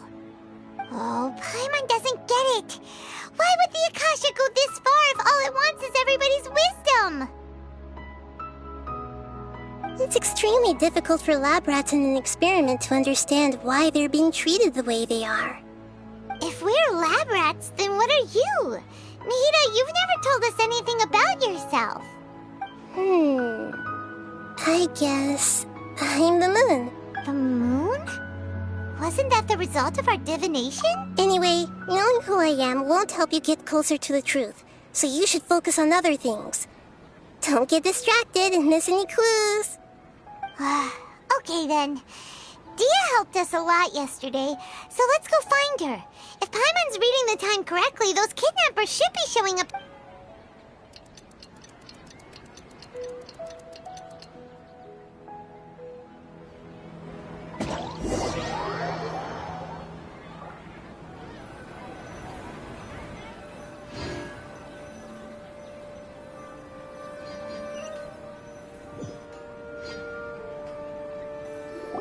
Ah, there you are.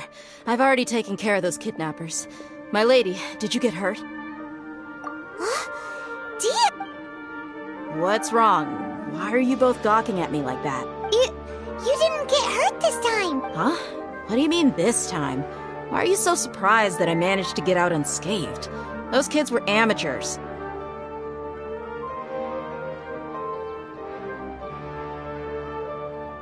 Shh! How did you know about my greatsword? I haven't told anyone about it. Please, don't tell Miss Dunyarzad. So Dia's lost her memories after all. Anything strange? You already know that I got a new greatsword. If I had to say something, It's weird how such a new weapon could feel so familiar. It's as if I've already used it to fight a countless number of battles. You're saying that although you don't remember using it, your body feels like it does? That's right. Both mercenaries and warriors heavily rely on muscle memory. Only knowing the theory of battle won't get you anywhere. Traveler, what do you think? Yeah, Paimon's feeling really hopeful. Oh, you're right! Earlier in the Samsara, something like this would have never happened. I have no clue what you two are talking about, but it's still dangerous here, so... So you want us to take Dunyarzad somewhere else to rest while you check if there are still more kidnappers around? How did you know what I was gonna say? Can you read mine? Forget it. Go and do your thing.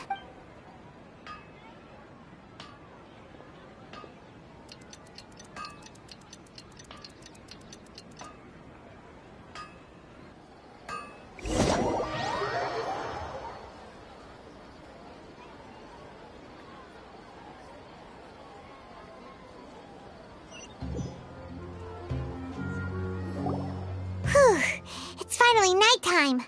Aside from Dia not getting injured, everything seems to have stayed the same.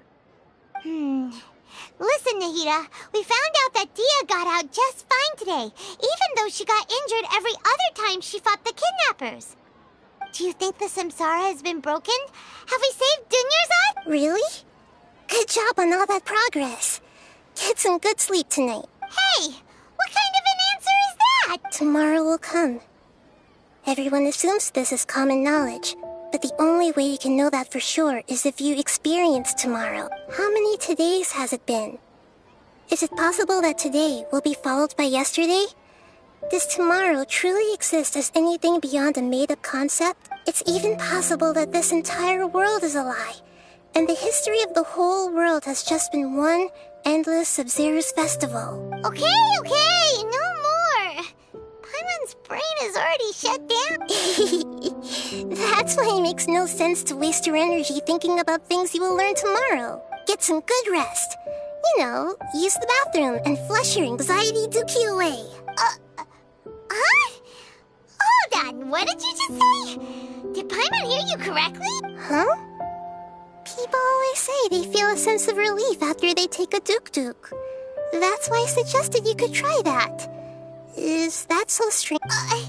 It's so strange and so against common sense that Paimon's at a loss for words.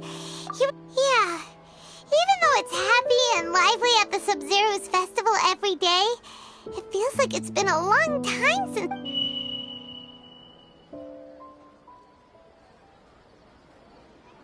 Continue the harvest. Compared to what we stand to achieve, these...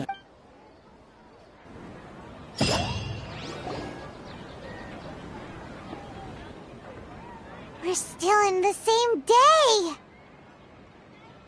Nahida, you already knew last night that we didn't break out of the Samsara? Why did you tell us? Would there have been a point? You would have spent the night with new worries, with tomorrow still out of reach. In that case, you might as well rest within that brief moment of hope. An opportunity like that doesn't come by often, and I thought it might help you clear your mind. Paimon thought the Duke did that! Whatever. Guess you were looking out for us after all. Of course. In the time we've been together, you two have been everything to me. Paimon's flattered and everything, but maybe you're taking things a little fast. What I mean is, even though I had asked you to solve this puzzle, you two are still the only ones who can see me and sense my presence. In other words, if you weren't here, I may as well not exist. That's why you two have been everything to me. Nahida's talking about confusing stuff again.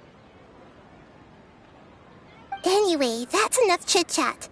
So, Traveler, did the new clues yesterday help you gain a new understanding of the situation? Huh? Why are you scrapping your previous theory? Oh, yeah, you're right!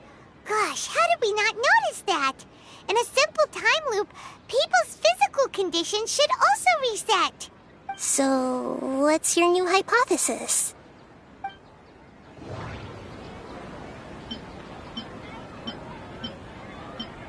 Mercenaries rely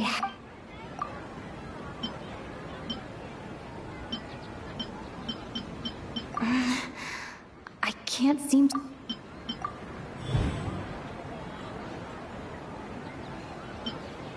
If all our memories of a day are erased at the end of that day... Oh!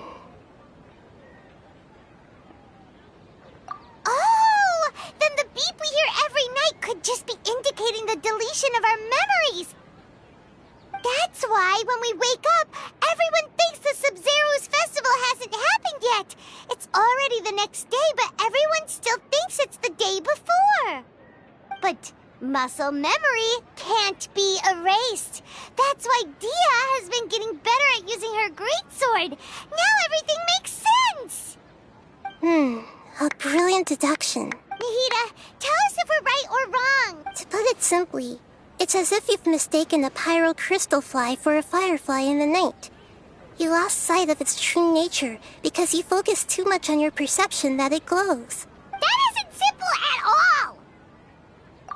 Why don't you go talk to Miss Dia again? You might learn something new. Right! She did help us find our latest clue after all. Let's go!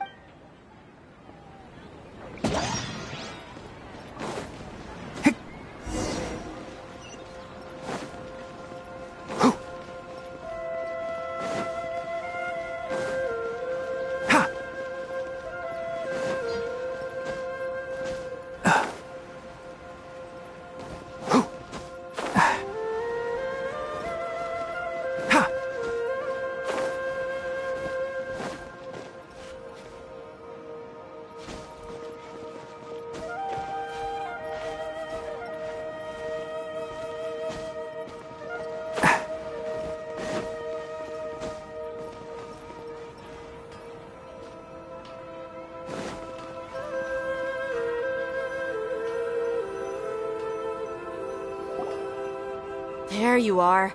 Really took me a while to find you. As expected, Dia also didn't get hurt today. Get hurt? Why would I? Don't underestimate. Well, you're still getting used to your new greatsword. Huh. Truth be told, I also think it's pretty strange. It just suddenly felt so familiar in my hands and... wait a second! How did you know I got a new greatsword to begin with? I didn't tell anyone about it. Traveler, could you explain the situation to her today? Paimon's gotten a little sick of doing it. Oh, that works!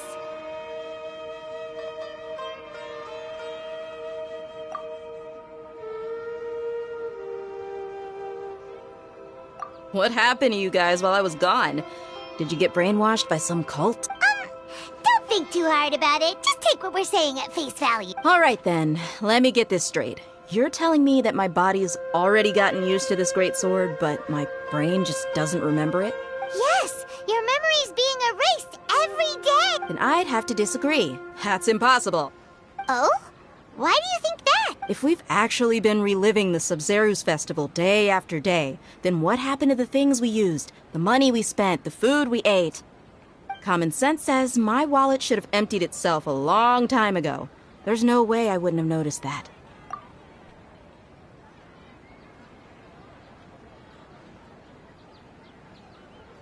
Right! They could use the Akasha to record what everyone did that day, and then use the city's resources to replenish everything! It's not very likely, but it's also not impossible. No, it is impossible. I've got proof. You have proof? You two are surprisingly serious about this nonsensical discussion. Fine, I'll play along for a little longer. Come with me, Miss Dunyarzad. Please come along as well. I still can't guarantee that this area is safe.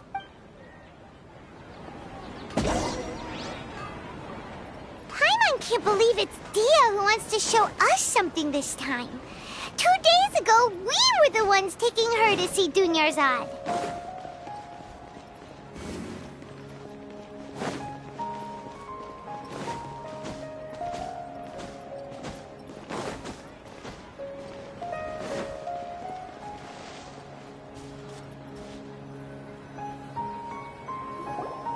This is it.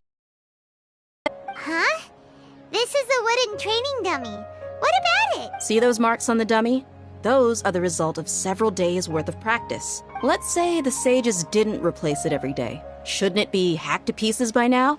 That's true, but what if they did? Then the sages would have had to reproduce every mark I left during previous training sessions. I'm a professional fighter. My martial school has always emphasized the importance of refined control. The force, angle, and entry point of each strike is calculated and deliberate. That's why I remember every mark on the dummy, as well as my state of mind as I made each strike. It's just as they say. Each swordsman has their own unique style, and even the same swordsman can't make the same cut twice. It would be impossible to copy these marks. Is it really impossible? What if they used some fancy machine to carve every single mark? People often say that a camera's photo can never replace an artist's painting because the former has no spirit to it. The same thing applies here. At a mere glance, I can differentiate carved marks from the results of combat training. Whew, I hope that cleared things up for you. Hey, is this that new brain exercise game that's been super popular with the scholars lately? It's surprisingly fun. Anyway, it's getting late. I should escort Miss Dunyarzad to Nilu's stage. See you later. Well, back to square one. But at least we've reached some other conclusions in the meantime. Yep, that's true. So, can we think of any new ideas right now? Strange? Paimon feels like everything's been strange lately. Huh? Leaving the city? You're right! It's really strange how we never thought of such a simple solution! Many things should become clear if we can confirm the flow of time outside of the city. Paimon can't believe it! Did we miss this because we're tunnel visioning too hard on our other theories? Or because we're just too tired? How about we go back and ask Nahida? Maybe we've forgotten something about leaving the city.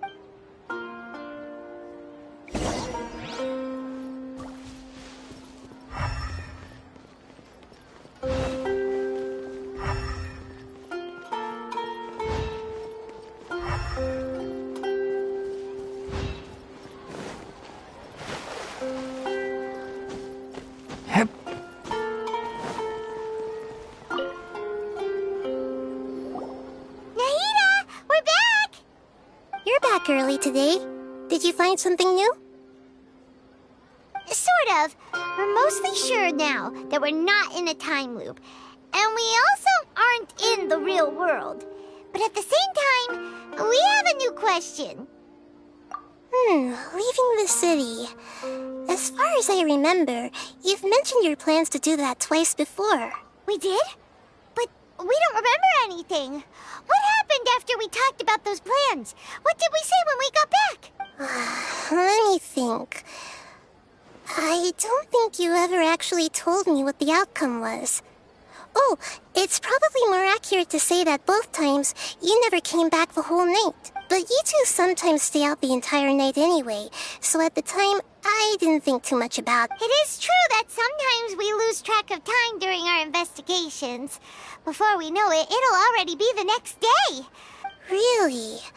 That's kinda strange. In theory, I should have already awakened all your memories. Yep. Something here's definitely fishy.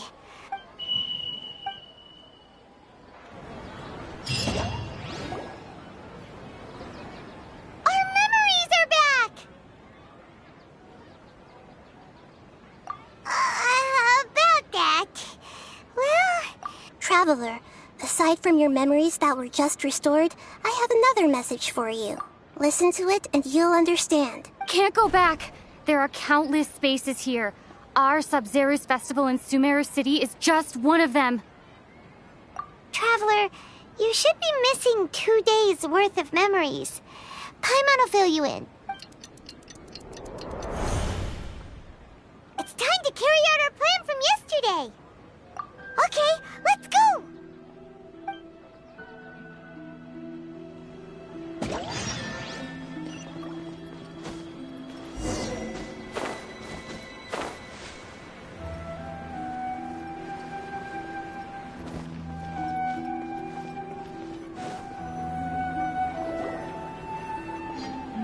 Why can't we leave the city? What is the academia up to now? Don't ask me. It's not like I can tell you anything. This is a direct order from the Grand Sage. Just wait until tomorrow. I have a real emergency. My goods have already arrived at Port Ormos. If I don't hurry, they'll be stolen. That's your problem. Make sure you make a request in advance next time. But it's not like you can just predict business matters in advance. It looks like the Academia already announced a lockdown for SUMERU City today. How completely unsurprising. Let's go and question them. Hello, sir. Why can't we leave the city today? Here we go again. Don't ask me. I don't know either. We just received an order that no one is allowed to enter or exit SUMERU today. They didn't tell us anything else. Angering me won't get you anywhere. If I had that kind of insider info, I would have left this stupid post long ago. It looks like he really doesn't know. If we can't get anything out of him, let's take matters into our own hands. Why don't we climb over the walls? Those guards can't. This is a good spot, and the guard hasn't noticed us. Huh? Why? Are you going to leave Paimon behind? But what if things get really weird out there and you get into some trouble? Then... Paimon knows that Paimon can't do much, but... we've always been together. Haven't... Okay. Paimon will wait for you. Promise Paimon that you'll come back as soon as possible. And please... be careful.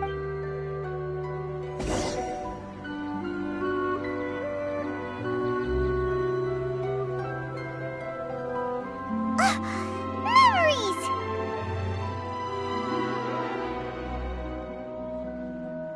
Traveler!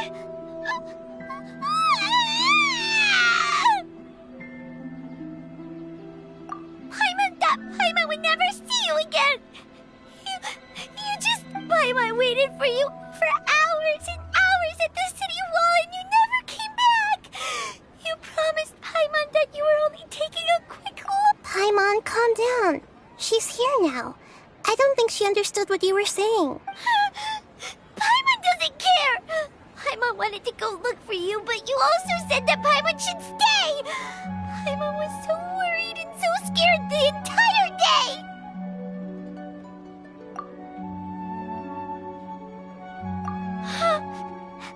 Okay. Paimon will forgive you. The most important thing is that you didn't actually disappear. Okay. Paimon, can you tell us your perspective of what really happened yesterday? I see. Using two people's different After that, you left the city. Paimon kept her eyes on you the whole time, but then you... disappeared in an instant.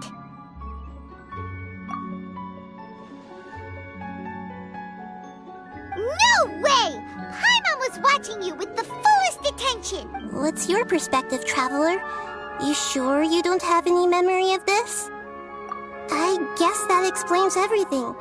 You also lost your memories the last 2 times you tried to leave the city. So, if we leave the city, our memories will be completely erased? It really sounds like something big outside of the city is being hidden on purpose. But this way, we'll also never discover what's outside. Something like a message? But how can we send it back? Don't look at me like that. I'm not used to being stared at. Well... Okay. You want something that can pass on messages, right? Give me some time and take care of Dunyarzad for me. Yep! Now we're talking!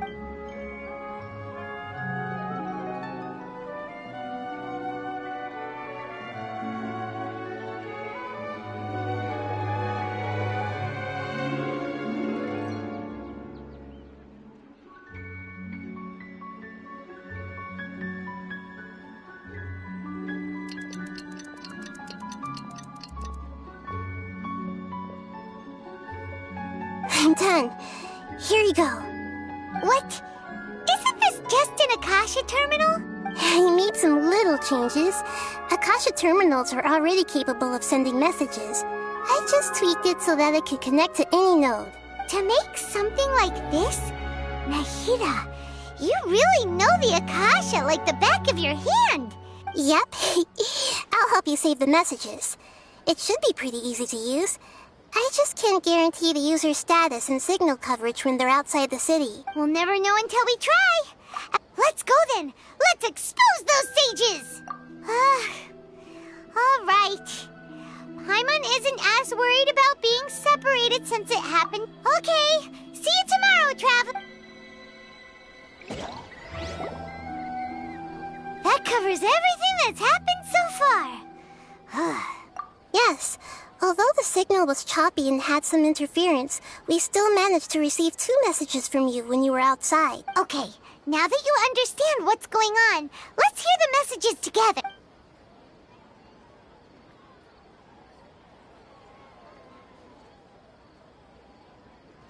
Can't go back. There are countless spaces here. Our Sub-Zeru's festival in Sumeru City is just one of them. I've entered another space. Before me are flowing sandstone and howling fish. Impossible and surreal sights. All these spaces are empty. Except for the occasional ones that contain mute puppets rather than people. I can't sense any human presence.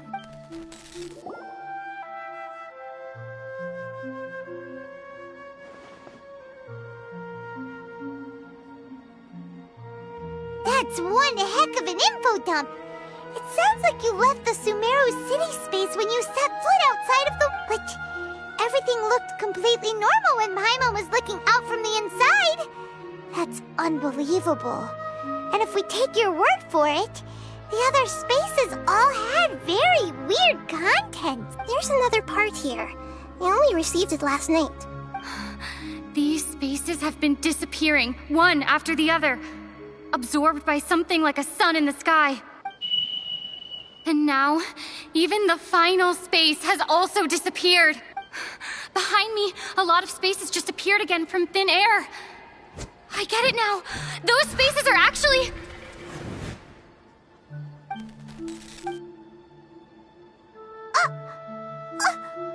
Why did the mess... Probably because yesterday just happened to end at that moment. Oh, right. Paimon did hear a beep from the Akasha. Did it come from here or from the message? The message. It should have come from the Traveler's Akasha terminal. After the beep, Traveler said even the final space has also disappeared. Traveler, what do you think that final space could have been? Was that space actually the real world? But... that doesn't... My impression is that... Oh, so that's what it is! After the sound of the beep, the final space, the Sub-Zeru's festival, also disappears, and we're taken to the next day! Later on, Traveler also mentioned a bunch of new spaces materializing behind them! Do lots of new spaces appear every day? Paimon's head is spinning! Just what are these spaces anyhow? Well, consider this. For all the horrors of the Archon War, at its heart, it was just a game where a bunch of gods fought over 7 seats. So no matter how strange or spooky things may look on the surface, maybe all they point to in the end is a small and simple secret. Wow, the Archon War, huh?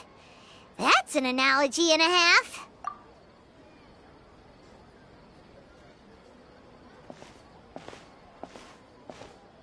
Hey, where are you going?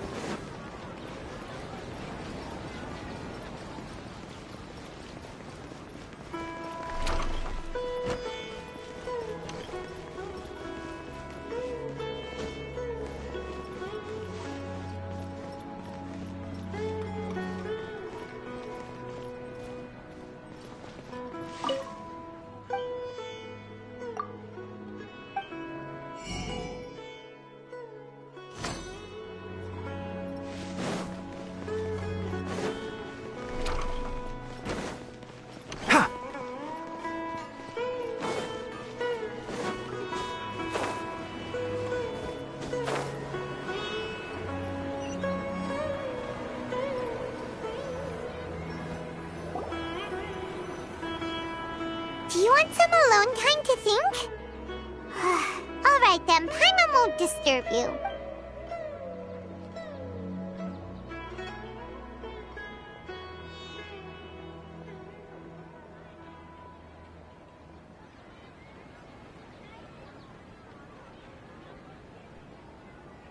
The dance of Sub-Zeros is about to begin. I'm going to go watch it. Okay. Why don't you go ahead, Dunyarzad? We still have some other stuff to do first. Okay then. See you later. Have you figured it out yet, Traveler? Time is ticking away. Awesome! What is it? Paimon wants to know. Oh, wait, no. Let's meet up with Nahida first. You can tell us both together. This time, we're gonna get to the truth.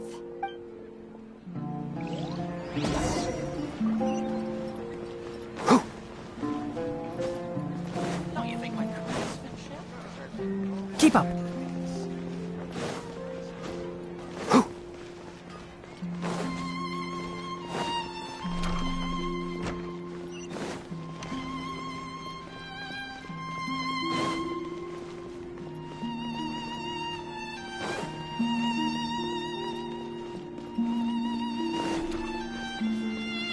Keep up.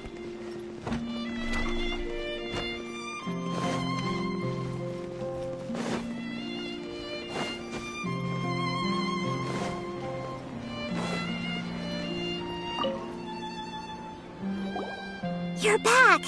I've been waiting forever for you two. Judging by the looks on your faces, are you ready to take your Sub-Zero's exam and graduate from the festival? Okay, first off, have you discovered the hidden truth? The moon, illusions, and lies. That doesn't... People in Sumeru don't... I can't seem... I can't... I can't...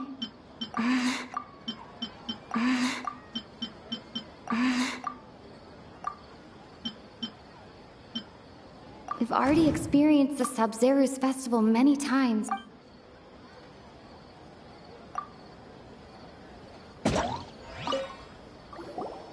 You're back! Are you ready to take your Sub-Zero's... Okay. Okay. Nahida said, the Akasha relies on the power of a gnosis to operate, as it is the manifestation of the God of Wisdom's power. It compiles the wisdom of the entire populace, and it grants knowledge to the people. That doesn't... We've already experienced the Sub-Zero's festival many times, and...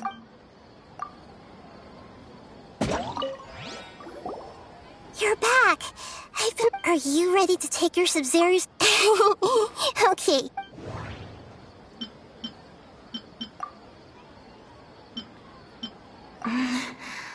I can't...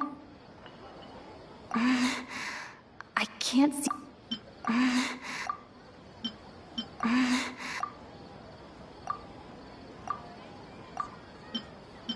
All the bizarre spaces I saw outside the city had one thing in common. A lack...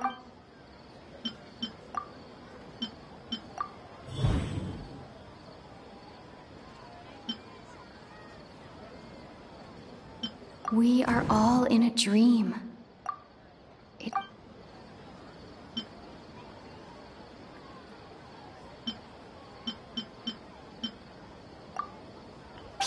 Sumeru think they don't dream, but the truth is the Akasha steals their dreams without them knowing it. And those spaces with no human presence are stolen dreams without their host. That would explain why they sounded so weird when she was trying to describe them. Huh. So people in Sumeru do dream after all. In fact, we're all in one big dream together right now. Correct answer. Now, how did you conclude that the Akasha is capable of this?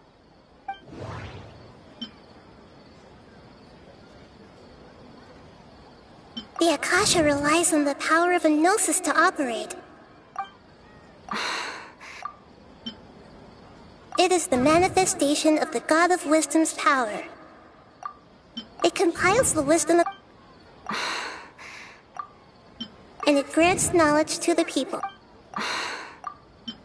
It is the manifestation of the God... Oh, okay. Those dream-controlling creatures in the forest also get their power from the Dendro Archon, right? That would explain why the Akasha has the ability to control people's dreams, too. But is stealing everyone's dreams really how the Akasha compiles their wisdom? Isn't there anything more to it than that? Dreams are fantastical, complex, and full of imagination. People's brains are the most active when they're dreaming.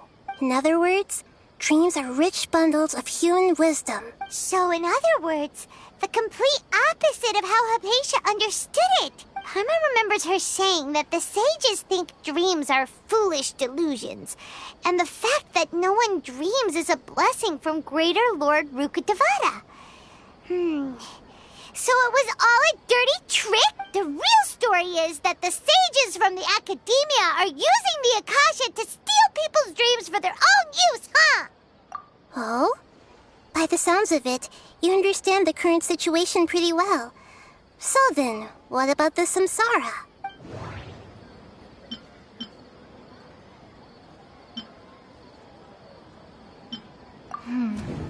The beep?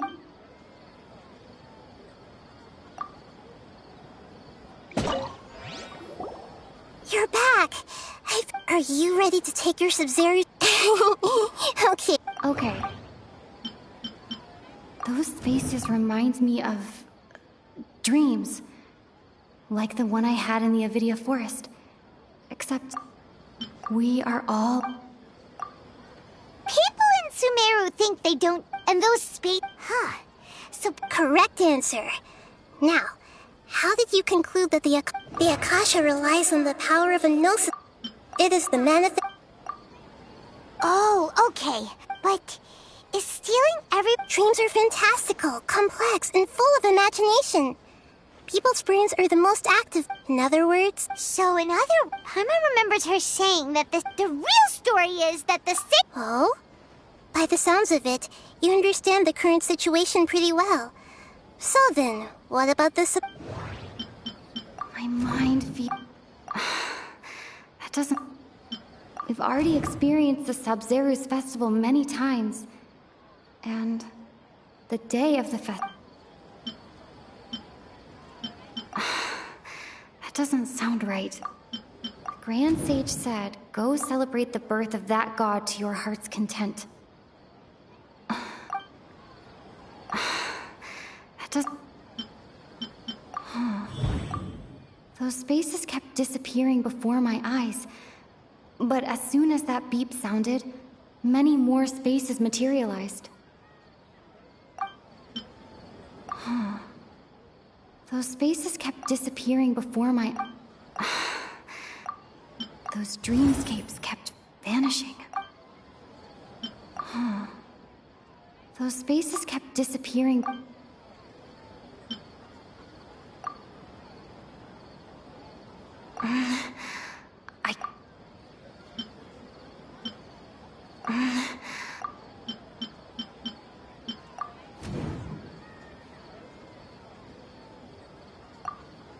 Correct.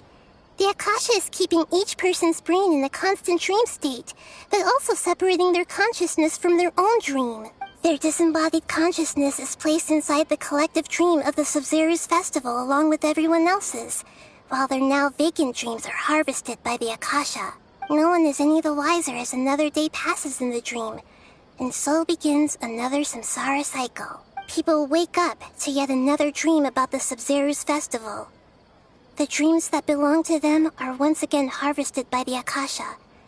And so it continues. So, this is like a dream factory, and the Akasha is a dream harvesting machine. Very good, Paimon. Using analogies well is an excellent habit to get into. Okay, so that beep we keep hearing is actually from our real-life Akasha terminals. Taking off our terminals in this dream doesn't... Alright, last question. They say that alchemical divination is the Dendro Archon's divine revelation. So you noticed. I thought that one would be the hardest question. That's why I put it last. That wasn't hard at all. Even Paimon guessed that. Everything about you is different. We just didn't want to expose you is all. Now that you mention it, Nahida, you've been hinting to us since the very beginning. It's funny. Thinking back to when we were asking all over the place for info about Lesser Lord Kusanali. Paimon didn't expect to meet you like this. Yes, those can wait until we're back in real life. On the other hand, I'd be happy to answer any more questions you have about here and now. You asked me this question before. My answer was, it would literally blow your mind. Now that you know this is all a dream, this answer should hopefully make more sense. Have you heard the saying, don't wake a sleepwalker? Likewise, if someone suddenly had told you all this instead of you learning it on your own, your notion of reality and dream would be thrown into irreversible confusion. I couldn't expose you to that kind of risk. That's why I could only give you very subtle hints and some suggestions. Long story short, I'm really sorry I had to keep you guessing.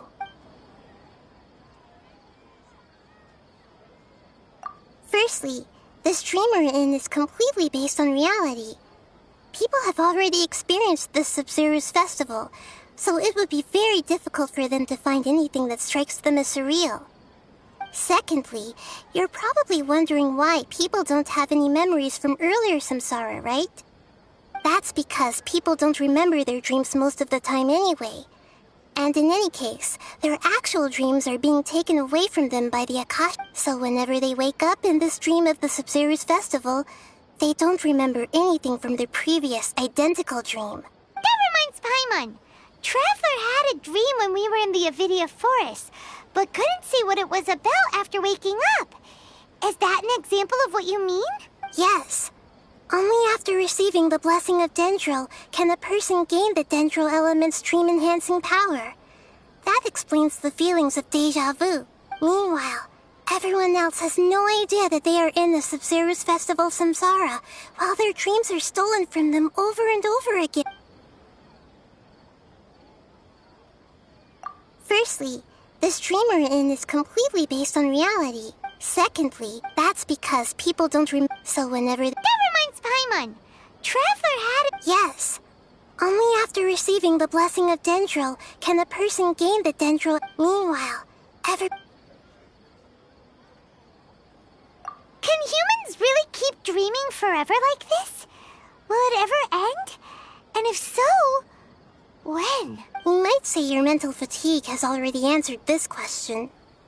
Eventually, there's only so much that people can tolerate, especially those whose health is compromised to begin with, like Dunyarzad. This relentless exploitation takes an even harder toll on them. People's lives are at stake here, and nobody knows a thing! We've got to put a stop to this!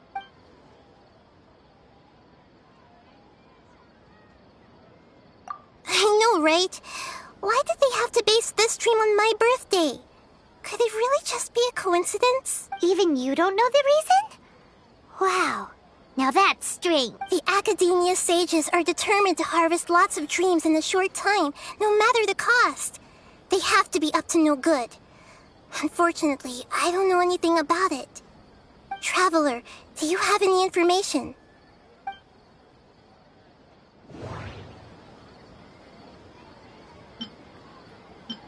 Grand Sage said, go celebrate the birth of that god to your heart. Celebrate the birth of that god? Could it mean...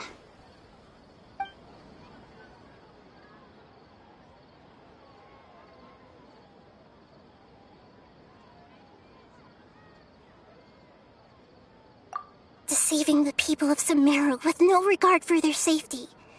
No matter what they're trying to do, this is unforgivable. After we end the Sub-Zero's festival samsara, we have to look into them. How can the sages of the Academia do this behind their Archon's back? This is ridiculous! In the end, I'm just the moon. The real sun is long gone. A sun and a moon? Oh, we're out of time today! I'll tell you how to break free of the samsara tomorrow. See you then.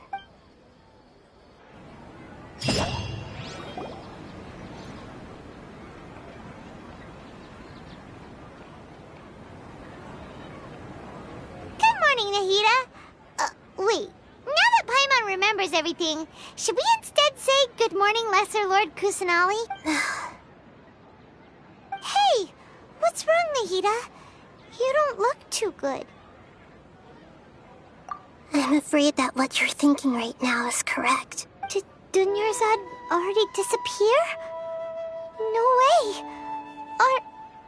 Are we too late? The real Dunyarzad's consciousness has indeed disappeared. It can no longer endure the constant dream harvesting. Paimon can't believe it. Wait, so what about that other Dunyarzad? Just what is she? Is she also going to disappear? She's actually something like a puppet, but not completely.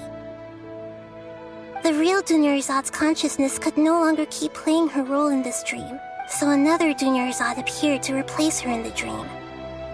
Just like the grass and the trees, that Dunyarzad is just a building block of the dream that helps to keep it going. But personality-wise, she's nothing like the real Dunyarzad. Puppets are stiff and can't copy a living person's vitality. Speaking of which, the old Dunyarzad might not have been too different from a puppet. Dunyarzad truly believed that she met you within her consciousness, and it was you who inspired her. So Yes. Back then, her family was overly protective of her. No one cared about her. I just gave her a little wisdom so she could look at life in a new way. So that she could be her own person. But even so, she's still... far from it. I'm still a long way off from being a real Archon. I couldn't even save her. If I were a competent Archon, I wouldn't have let my most faithful follower die at the SUMERU festival with so many regrets. Please don't beat yourself up over it, Nahida. It's the sage's fault, and theirs alone. I'm not beating myself up. All I did was to rationally observe the distance between myself and a real Archon. Don't be like that, Nahida. Even real Archons are still allowed to be sad. To prevent more tragedies like this, we must end the samsara as soon as possible. Great, but how do we do that? Although the SUMERU festival dream is under the Akasha's control, only humans can dream. Even the Akasha is unable to create them. That means this dream belongs to a host who created it. Huh? So, how should we find that person? Well, if this is someone's dream, then everything here must come from deep within their consciousness. Which means, with the power of imagination, they can change anything in this dream. Imagination? What do you mean by that? Imagination means breaking through what you perceive as normal. Like when a server at a tavern brings a plate to you, you'd naturally assume that food is on it. However, if you're the dream's host and you become aware that you're dreaming, when you imagine gold and more on the plate, the dream will respond in kind, and the server really will bring you gold and mora. But right now, our host is unaware that this is a dream. No matter how many times they're served, it will always be food. Find some way to make that person realize that they're dreaming. Usually, once that happens, the person will wake up and the dream samsara will be broken. How are we going to find them, though? If it could be anyone, it'd be like looking for a needle in a haystack. And even if we did find them, how are we supposed to make them realize they're dreaming? After all, like you said, don't wake a sleepwalker. It's extremely difficult, yes. But the only ones who can do it are you two. Remember, everything you've achieved up to this point. As for me, during this time, I'll be out of town. Out of town? Are you going to that place full of dreams where the traveler went? Yes. I want to try something. There must still be a small wisp of possibility. Hurry and go. Dreams are supposed to be fantastical, romantic, and full of pleasant surprises. Unnecessary things like this samsara need to end. Paimon's still a little upset that we've come this far, only for Dunyarzad to... She was such a good person, with such a simple wish. But fate was against her. Yeah, saving Dunyarzad is what kept us going this whole time, but... We mustn't lose hope, Traveler. Dunyarzad would definitely want to see us save everyone else. So let's break the samsara for her sake. Paimon's wondering, do you think the sages would get one of their own to be the host of this stream? Feels like it would be easier to control it that way, no?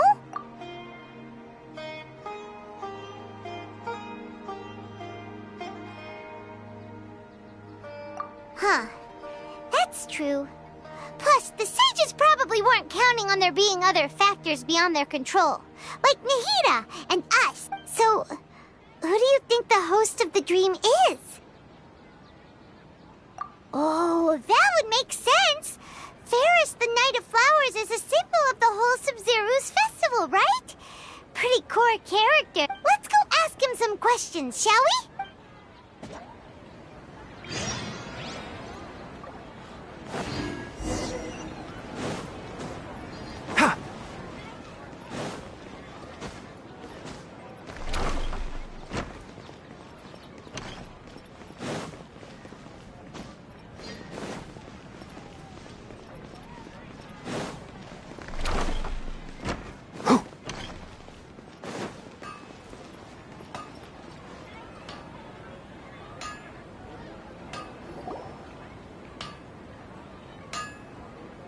You're back. You left in a hurry last time. Is everything okay? Everything's fine. Just, it's a little hard to explain. Would you mind taking part in a little experiment with us? An experiment? That came out of nowhere. I'm listening, though. What do you need me to do? Could you make a wish? You want me to make a wish? Is that a new Sub-Zero's festival tradition or something? Less questions! More wishing! Okay. My wish. Okay.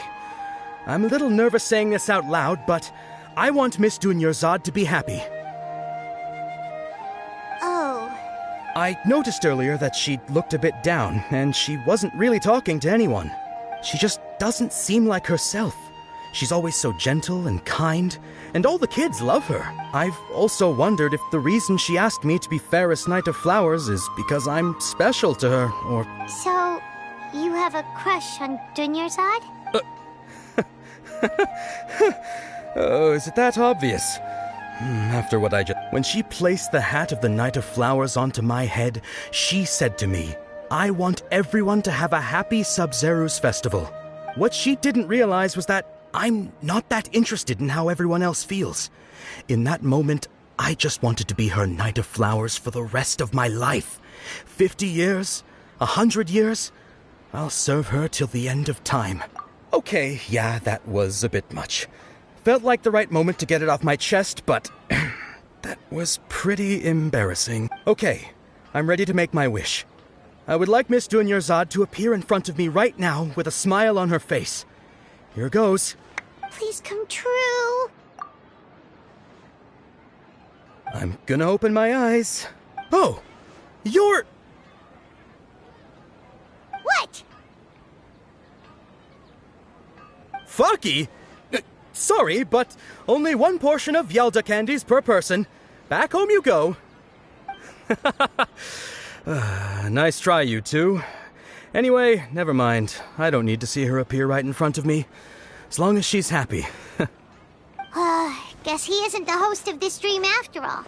Should have expected it wouldn't be this easy.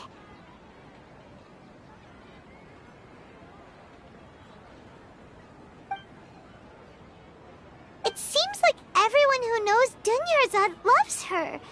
But none of them has any idea that she... My lady, step back. That sounds like Dia! Oh, right. This is when Dunyarzad bumps into the... Huh?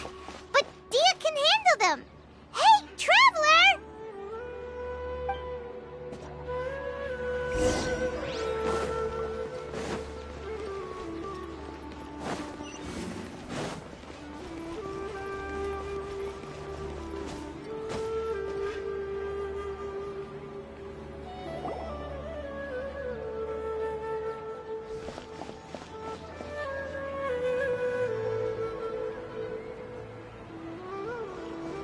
Oh, it's you. Great timing. Please take...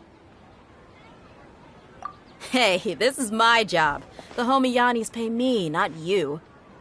You... fine, alright. Knock yourself out. Why are you so worked up anyway? It's not like I don't trust your fighting skill. Anyway, watch yourself.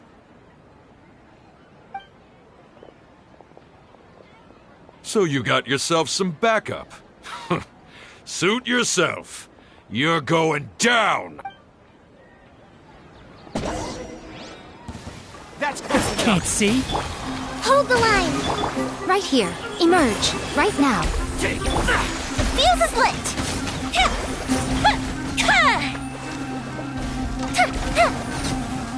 That's close enough.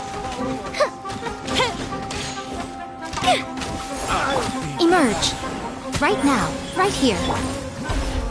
Rest and rebuild!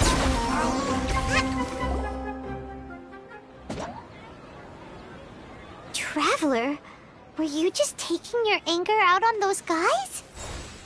You and Nahida both. Dunyarzad wouldn't want to see you two like this. Oh, and speaking of her, Paimon just remembered something. Remember how during the first Sub-Zero's festival, before the Samsara started, she said it was because she had forgotten something? Okay, so Paimon's memory is working so far. Anyway, Paimon also remembers that she is staying somewhere around here. Yeah, even if it's only a tiny clue, it'll probably still help us more than this needle in a haystack search. This is the place! It's rude to enter other people's spaces without permission, but desperate times call for desperate measures! Hey, the windows are unlocked! Okay, Paimon's gonna take a peek inside.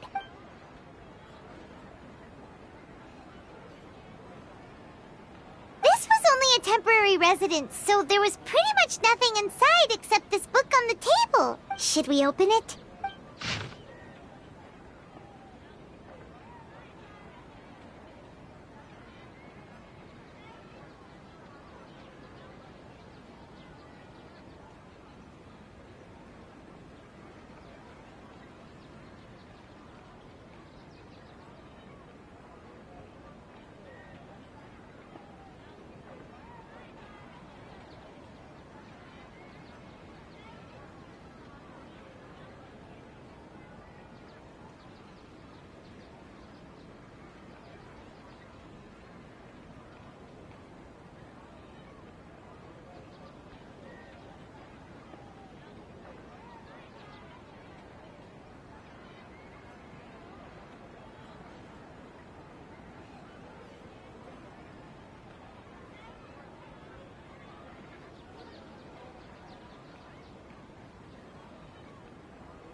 Wow.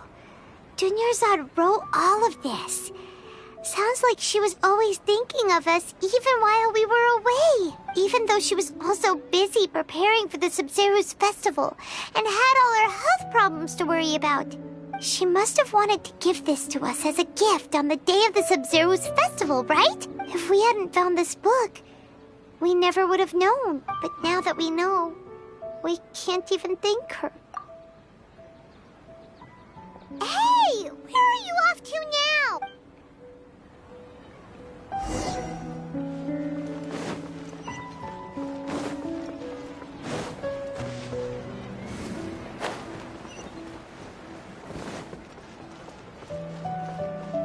Let's move out.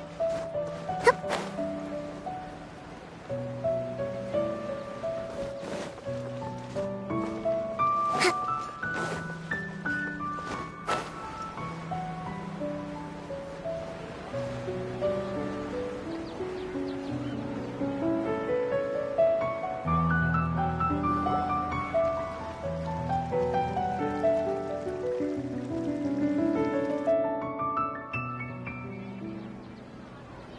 It's Dunyarzad's puppet.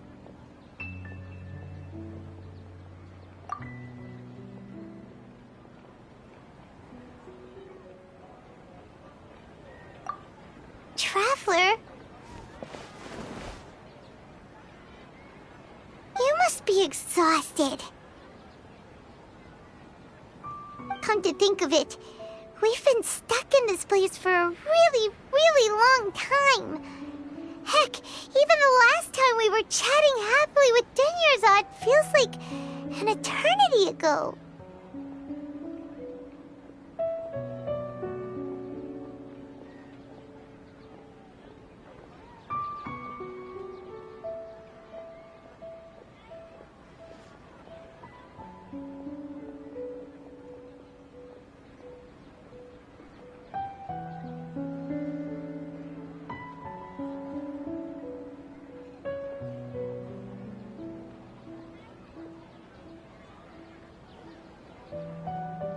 Paimon still remembers when we were sitting here, and the way her eyes sparkled when she talked about Nilu's dance of Sub-Zerus.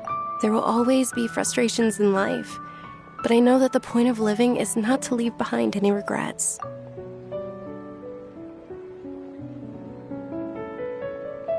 That was what the real Dunyarzad said, wasn't it? Does that mean... Yes, Traveler. What is it? Oh, so she's still just a puppet. But just now, how come... What? Where are we going this time?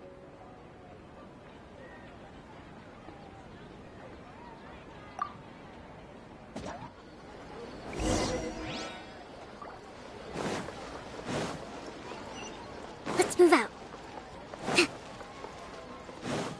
Let's move out.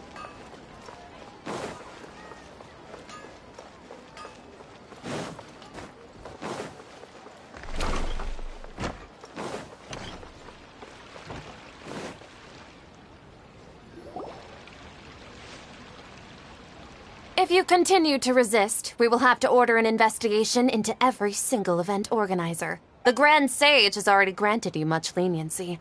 I advise that you exercise tact. How did things turn out like this?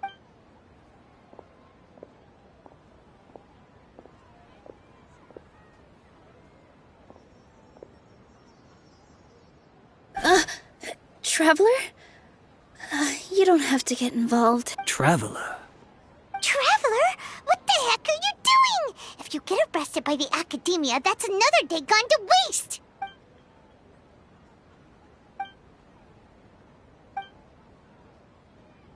Wait, they're not reacting. Have they been scared stiff? Oh, of course! If this is the Sage's plan, they wouldn't put themselves through this.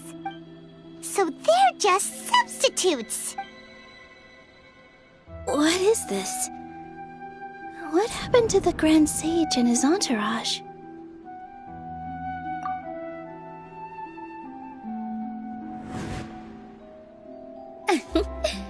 Like I said, they symbolize the goddess of flowers. It's just a shame that all the real Padisaras went extinct after her death. Yes. The Greater Lord brought forth new Padisaras in memory of the goddess of flowers. But she ultimately could never truly replicate that beautiful shade of purple.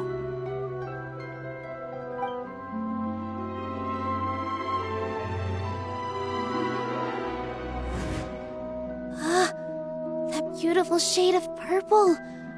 Aren't these flowers real Padisaras? Just like the ones from the legend? I didn't even notice. Dunyarzad, did you find these? But didn't you just say all the real flowers went extinct after the goddess of flowers passed away? So, how? Yeah. What's going on here?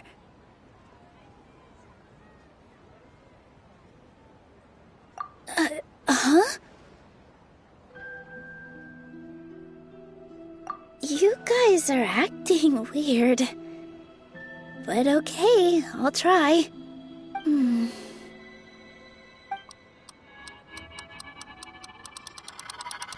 Hey!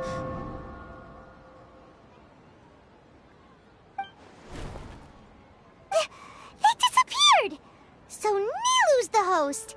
What a surprise!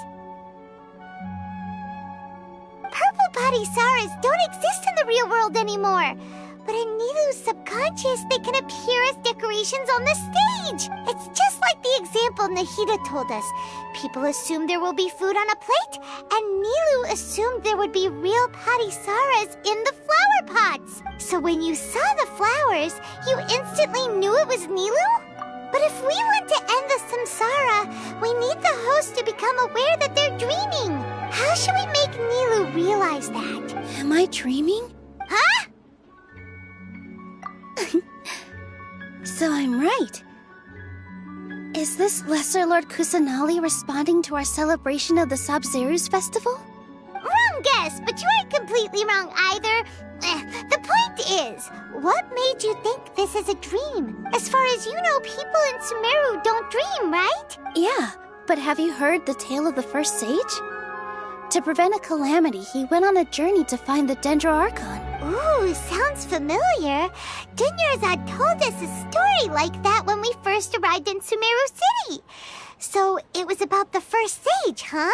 Yep, but in the part you heard, he hadn't become the first sage yet.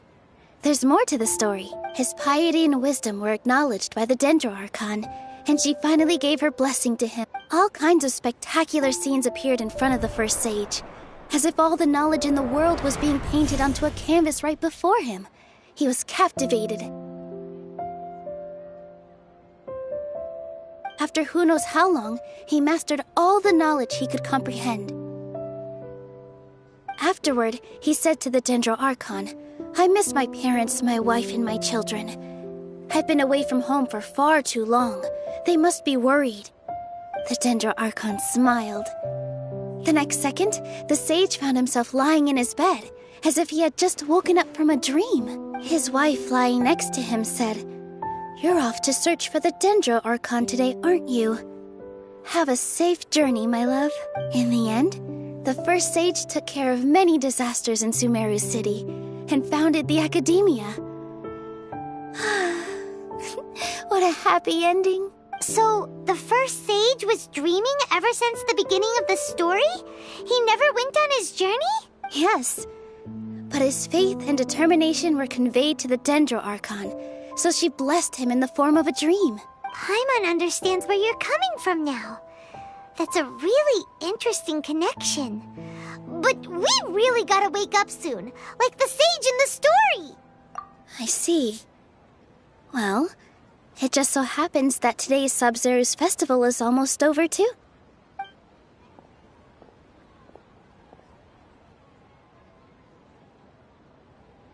Since we're in a dream, let's make this final dance of Sabzeruz as beautiful as we can.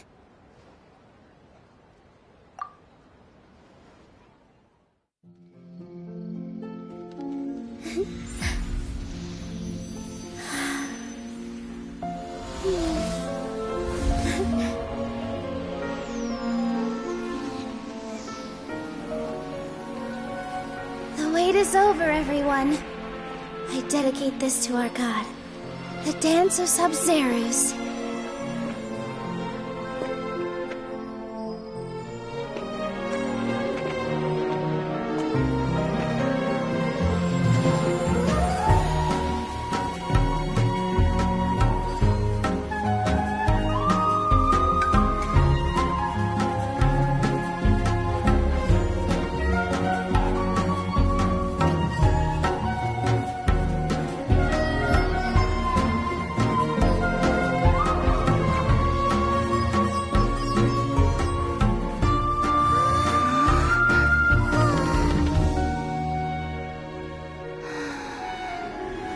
I'd be lying if I said I had no regrets.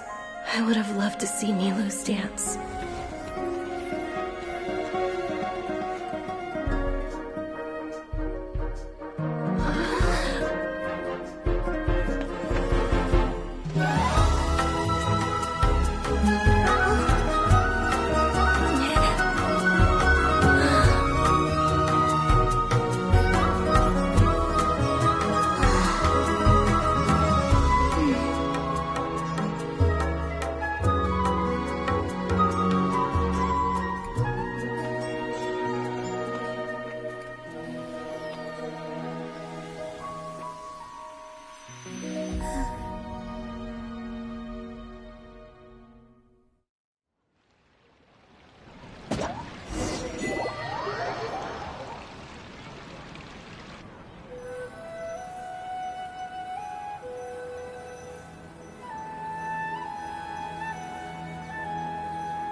Traveler. Oh, Paimon feels like she's been asleep for the longest time. Paimon's head feels super heavy. Did we oversleep? Do you even remember going to sleep last night? Paimon thinks it was after the SUMERU's festival. The SUMERU's festival! Have we finally escaped from the SUMERU Samsara?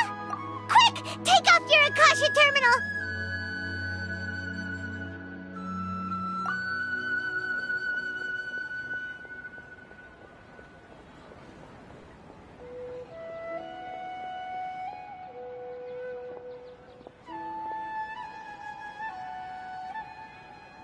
She's not in her room. What happened? Huh? What usual spot?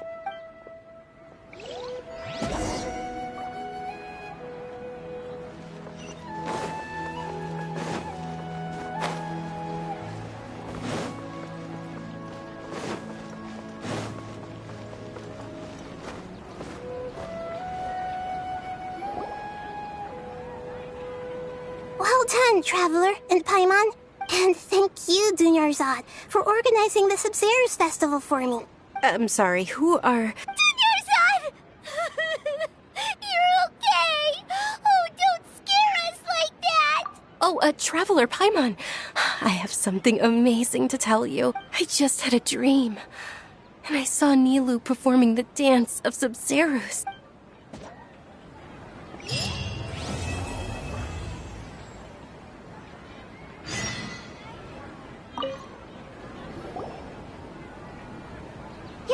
Actually Nahida, aren't you? Paimon felt like Catherine was acting weird when we met at the SUMERU's festival. And Dunyarzad, did you save her? It's a really long story. We shouldn't disturb her. Her consciousness is still weakened. Let's chat somewhere else. How about by the Traveler's favorite bench?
About Dunyarzad first.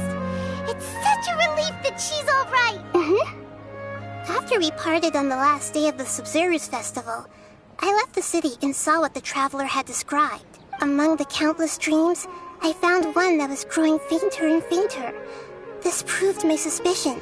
Once Dunyarzad could no longer bear the Akasha harvesting her dreams, her consciousness began to dissipate. But this also meant it escaped the Akasha's control. Such a small fragment of consciousness can't last for very long, though. It will return to its original dream, where both will gradually fade until they completely disappear. I used all the power I had to keep her dying dream alive as long as possible. But it still wouldn't have lasted for much longer if it hadn't been for you two breaking the samsara. So it looks like we did manage to save Dunyarzad in the end. Huh? Why are you two smiling so happily? I thought you'd be so moved that you'd start crying. I need to spend more time observing human and... Both are fine. Everyone reacts differently. All right. You two must have a lot of other questions for me. At the Avidia Forest, there was this incense that made the traveler fall unconscious. And you also heard someone's voice, right? It said world and forget me. Yeah, so you do know. We've been wanting to ask you what that was about, and if the red sky was related to Conria. It seems like the traveler established a connection to Irminsul. That was a message left by Greater Lord Rukkhadevata's residual consciousness in Irminsul.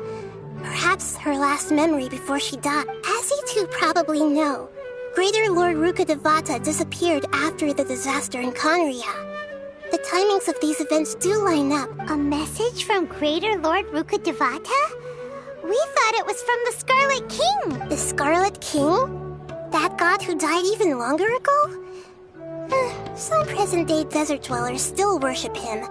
You probably just heard some of their conspiracies. Okay, so what does the I still haven't managed to decipher it. Even the Akasha isn't currently capable of doing that. Greater Lord Rukkhadevata's residual consciousness in Irminsul seems to be contaminated with something that has a very dangerous aura to it. Many devoted scholars go mad as soon as they connect their consciousness. I've warned the Academia about this many times, but people still keep falling victim to it. But I believe this is the key to saving Irminsul. That's why I've kept trying to decipher it. So the tree in the vision was Irminsul? Oh, Tainari also said that Irminsul is sick! But even if you can't figure out what that vision was all about, it seems like our search for you was all in vain. The traveler wasn't affected after coming in contact with that consciousness. No, we must decipher its secrets. I've already eliminated all other factors that this puzzle has life and death at stake. It could determine Irminsul's fate, as well as Tevat's. To be accurate, I'm using the Akasha as a medium to occupy... How did you do that? Poor Catherine. Theoretically, I can enter anyone's mind as long as they're wearing their Akasha terminal. The Akasha is the legacy of Greater Lord Rukkhadevata. As Lesser Lord Kusanali and the first Akasha terminal, my consciousness, I've always respected my people's free will, so I've never actually occupied their consciousness. When necessary, I just borrow this bionic Snezhnayan puppet. Hold on. Did we just learn some deep, dark secret? What about your own body? Why do you need to borrow other people's? That story begins a long time ago. After Greater Lord Rukkhadevata disappeared, the sages found my newly born self, and at that time, I was young and weak. The sages kept me in the sanctuary of Suristhana, ostensibly for the sake of protecting me. But I've hardly heard from them since. However, I do understand that they had hoped to find Greater Lord Rukkhadevata. So, the sages basically put their new Archon under house arrest? How dare they! Why don't you teach them a lesson, Nahida? In some ways, they aren't wrong. Greater Lord Rukkhadevata was omniscient and omnipotent. Even after her death, the Akasha is... and I'm still really far away from being able to call myself the God of Wisdom. Moreover... Yeah, you got a lot of believers. Just look at the Sub-Zero's festival. Thank you for the kind words. Trying to find a way to save Irminsul is my life's mission and top priority. Every once in a while, I will also take up the duties of the God of Wisdom and enlighten a lost soul. There has never been any big problems with the Academia's governance of Sumeru.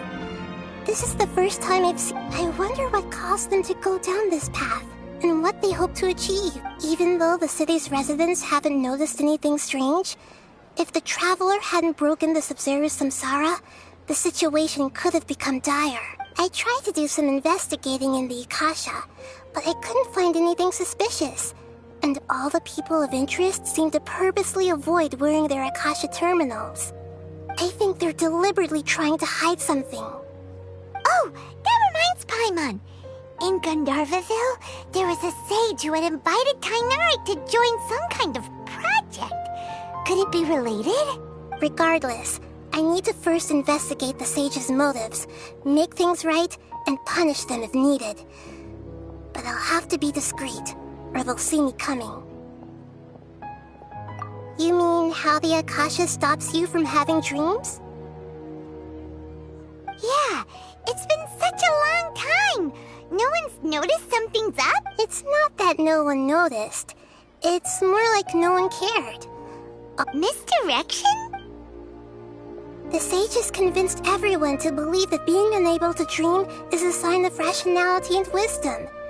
Not dreaming is a badge of honor in Sumeru, even if the truth is that their dreams are being reaped by the Akasha. With their propaganda in place, the sages can maximize their use of the Akasha to facilitate their research. Besides, Greater Lord Rukkhadevata must have created the Akasha in the hopes that it could be used to its full potential. That's why I've never come out strongly against this. Anyway, the perspective advocate by now, even those who never use Akasha terminals find it too shameful and embarrassing to talk about their dreams. Got it. I hope my answers were satisfactory, seekers of knowledge. To be honest, maintaining Dunyarzad's fading dream took a lot of mental energy. I think I may need to rest for a while. Oh, and you don't need to worry too much about the sage's activities for now. The Akasha won't be able to conduct another project on the scale of the SUMERU Samsara. Go and get some sleep. Leave everything to us. What a relief.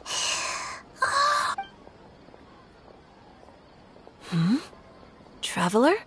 Paimon? Why am I here? Do either of you know? Maybe you were sleepwalking. You know you can't wake up a sleepwalker. We happened to walk by, so we thought we'd wait for you to wake up. I see. Huh. I should visit my maintenance personnel sometime. Oh, I'm fine. I better go. Thank you.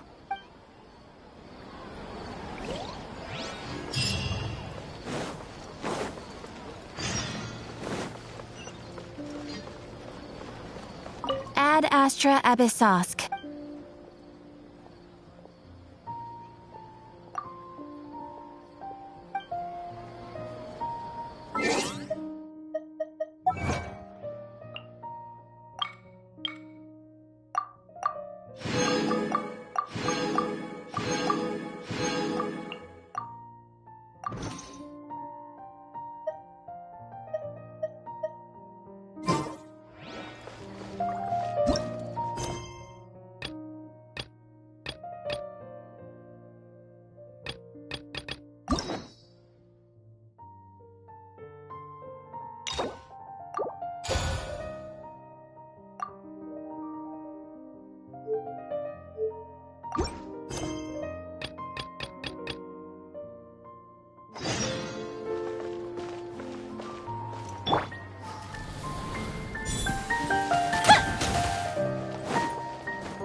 Is there a new request from the Academia?